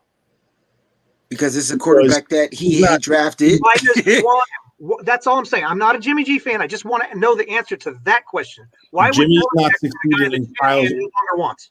Jimmy's not succeeding in Kyle's offense, but could succeed under Josh McDaniel in New England's offense. Jimmy took us to a Super Bowl when he was healthy. I personally don't think the offense took us to a Super Bowl when he was healthy. Right. As he a was unit. part of the team that went to a Super Bowl while he was healthy. Correct. I agree. Go, Mike. I personally don't think Belichick is interested in Jimmy Garoppolo at all. I know that everyone said that, but I also heard people say that Matt Castle should go back to New England. What was the quarterback before Jimmy that left there that was supposed to be the next big thing? Ryan Hoyer? No. It was Matt Castle. No. There was somebody in between them. I swear to God. Brissett. No, not him. It was before. Brissett was after Jimmy. Brissett Right, came in when Jimmy got hurt. It was Hoyer. No, it was not. God dang it! It was another tall. Was it Brock? No, not Brock. Ryan Mallett. Ryan Mallett. Good job. Whoever he ended up going to Houston. Well done. Whoever pulled up the Ryan Mallett. Ryan Mallett was supposed to go back to New England and be good. Every time one of these guys leaves and they don't do well, they say, hey, send them back to New England. Every single time. Guys, we got patrioted. That's all. That's all. It happens with every single one of the guys that play behind Brady. They leave. They get a big contract. They suck. They show some promise. You know why? They show some promise, and then they fall off a cliff, and everyone says they should go back to New England. It happens with every single one of them. It's just our turn. We fell for it, guys. Yeah, and that's because they're just glorified backups, man. Like that's what they belong to. That's what they belong in the league. They came in as a backup. They thought Tom Brady was going to give up the reins, and they would take the reins to the team, and he didn't. And they wanted their chance to show that they were a starter, and it proved that they were just backup. They're good backup quarterbacks, and there's nothing wrong with being a good backup quarterback. You could be on a Super Bowl team as a good backup quarterback. I'm going to give y'all something to tweet out. Tell me the last backup to Tom Brady from New England that was good in the NFL consistently. None. You won't find one. None. You won't find a single one. Guys, we got. It's okay. It's all right. Ours took us to a Super Bowl. At least we made it that far with ours. At least we got that out the way. But it is what it is. Listen, let's get some final thoughts. Let's get up out of here. We're approaching the 10 o'clock hour. Yeah, man. We got to watch. We got sleep to get. Dang. And Brian's probably going to go play with his wood or something later. Falls. I don't know what's going on, but we're going to get up out of here. We're going to give Tony the floor first. Let's get you going first for final thoughts, bro. Let's get up out of here. That's it. Just, I guess, I don't know. Get ready for some new rumors tomorrow, I guess. I don't know. I don't even know what to say anymore. Go Kirk Cousins. It wouldn't surprise me. As long as Kirk Cousins is in the NFL, he's going to be tied to the 49ers, yo. Until he's a Niner, which no one wants, he's going to be tied to him, guys. I'm sorry. Yeah. This person says Drew Bledsoe, but Drew Bledsoe was not. Drew Bledsoe was Brady was the backup. The backup for Drew Bledsoe. Bledsoe got hurt later, but that was. No, Drew Bledsoe went to the Cowboys and starting for the Cowboys. He never backed up in New England. They got rid of his ass, and he went to the Cowboys. I thought he was the backup for a little bit after they won the Super Bowl. Now he runs a vineyard in Washington. There you go. All right. So Tony's just like, let's wait for the next rumor. Can I ask a question to Tony and Brian and Mike? You can answer this too if you like. Nope. Why is Kirk Cousins trash? Like I'm trying to understand. I don't think Kirk Cousins is trash. Oh, I know. I'm asking because I'm trying to find out. Because you got to look at it like this. Okay. You gotta see. All right. He's not. He did he win one playoff game or no? I thought he won with Washington, but. No. Wait. Kirk Cousins won the Hail Mary to Diggs against the Saints. Yeah, he's won a couple of times against the Saints. Right? He beat the Seahawks this year too, right? I just don't get the Kirk Cousins is trash thing. Wasn't that them that knocked out the Seahawks this year? The thing is, no, the Rams knocked out the Seahawks. Oh, the Rams. You're right. My bad. I'm sorry. Go ahead. If there's a way, without giving a first round pick, I would consider it to bring Kurt here. Because listen, it takes it back to what we were just talking about, Jimmy Garoppolo. When they came in, this regime came in, you heard nothing about Jimmy Garoppolo. It was all Kirk Cousins. Kirk Cousins this, Kirk Cousins that. Just put it in prime. It's done. Kirk Cousins going to the Niners before the offseason that even came. He's going to the Niners. And what happened? Approximately a half hour before the trade deadline, Bill Belichick called John Lynch and said, "Do you want Jimmy Garoppolo? Give me a second-round pick." Now, you're desperate for a quarterback. You pull the trigger, you take a shot for a second-round pick. If Bill Belichick did not call and offer that, Kirk Cousins would be a 49er. So how do you I think because of the scenario, how they just dropped Jimmy in his lap, took them off their trajectory. And, they went with Jimmy. Came in, ran 5-0. That's great. Took us was a part of the offense that led us to the Super Bowl. That's great. But, we can get into this all day. I'm not getting into it. But people just – my only question with that, Tony, though, is that John could have said no. Why did he say yes? They didn't need him at that point in the season. Why did they say, if their eyes were on Cousins, who was going to be a free agent, leaving Washington and going wherever, they could have just let that last half of the year just sit. They weren't going to be in the playoffs. None of that was going to happen. It was already forsaken because of the beginning of the season. They took a shot. There had to be a reason why Kyle and John said, yeah, bring him in. Or they could have had a hunch that they knew Kirk Cousins was going to want a fully guaranteed contract. I don't know. They took a shot. That's what they did. They took a shot, and it didn't work. I'm just saying, I think that they might have looked at him as a better option, and that the media keeps the Cousins thing alive. No, I definitely think if Kyle can get, I'm telling you, if Kyle can get Kirk here, he's coming. I promise you that. I guarantee you that if they can work out something as far as fair compensation, he'll bring him here. I don't know how you get him out of that fully guaranteed contract, bro. You don't. He's going to come with that contract. Your only option is to extend him if you want some relief. That's the only option. That's all. You don't. Yeah, he's got a $20 million contract with a $10 million signing bonus that the Vikings would be on the hook for, and next year it's $35 million with another $10 million signing bonus that the Vikings would be on the hook for. So you're looking at a cap hit of 20 this year and 35 next year if you make that trade, unless you do an extension or something. Well, here's the problem: the Vikings are $17 million over the cap. So somebody's got to go. They want to move him. All of a sudden, now you're paying to move a guy. Maybe we get some compensation in return. Wait, time out. Pull this up, Omar. Could you pull this up? Because hold on. Jim Brony says, "Thank you for the contribution. Watson is the answer, even over A-Rod. Look at the numbers." I'm not going to argue against that. I'll take him over A-Rod just because of the age. Yeah, exactly. My thought. You get more bang for your buck that way. Breezy, you have the comment he's talking about? I'm looking for it now. Omar Valencia at 952. Night and day difference.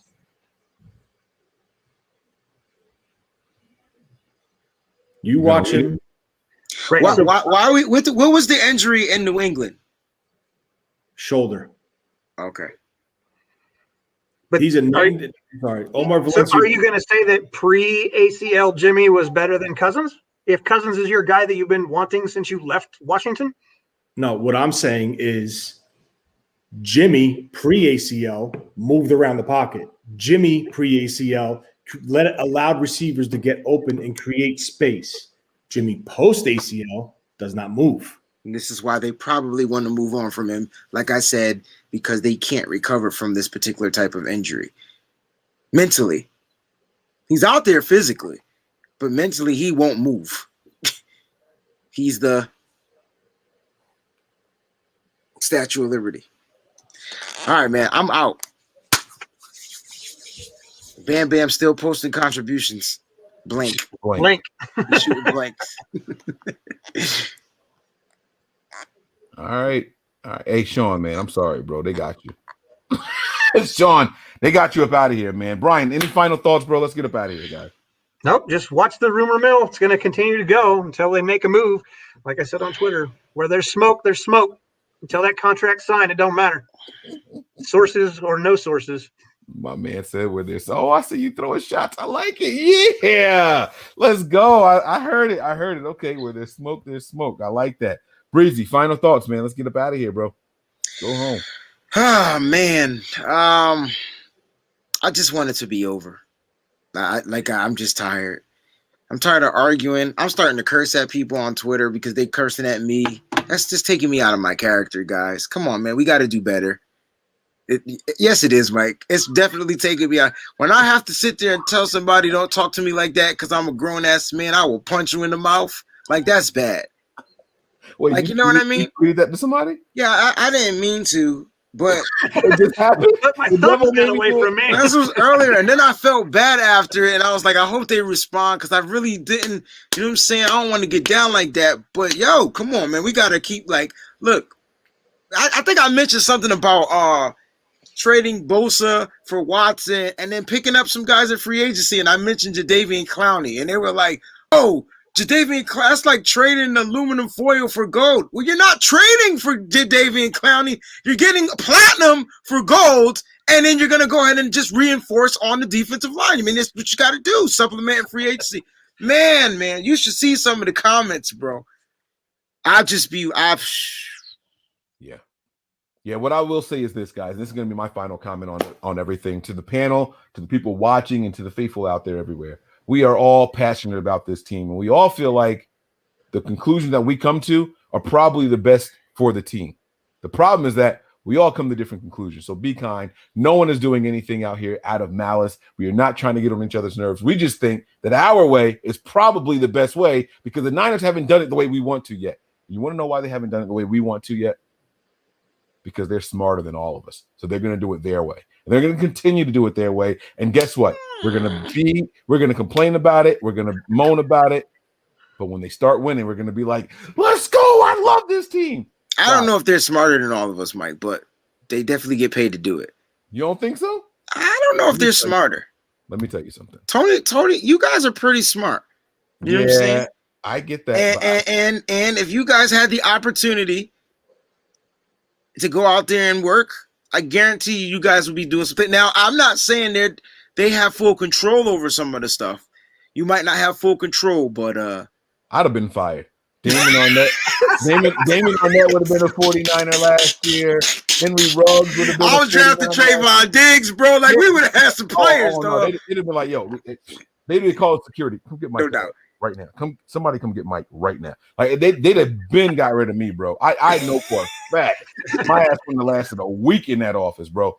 Not a week at all. And I don't have the thick skin too. Right now. Like I don't have that snake skin for certain, like that thick skin. Some things I have thick skin for, but that.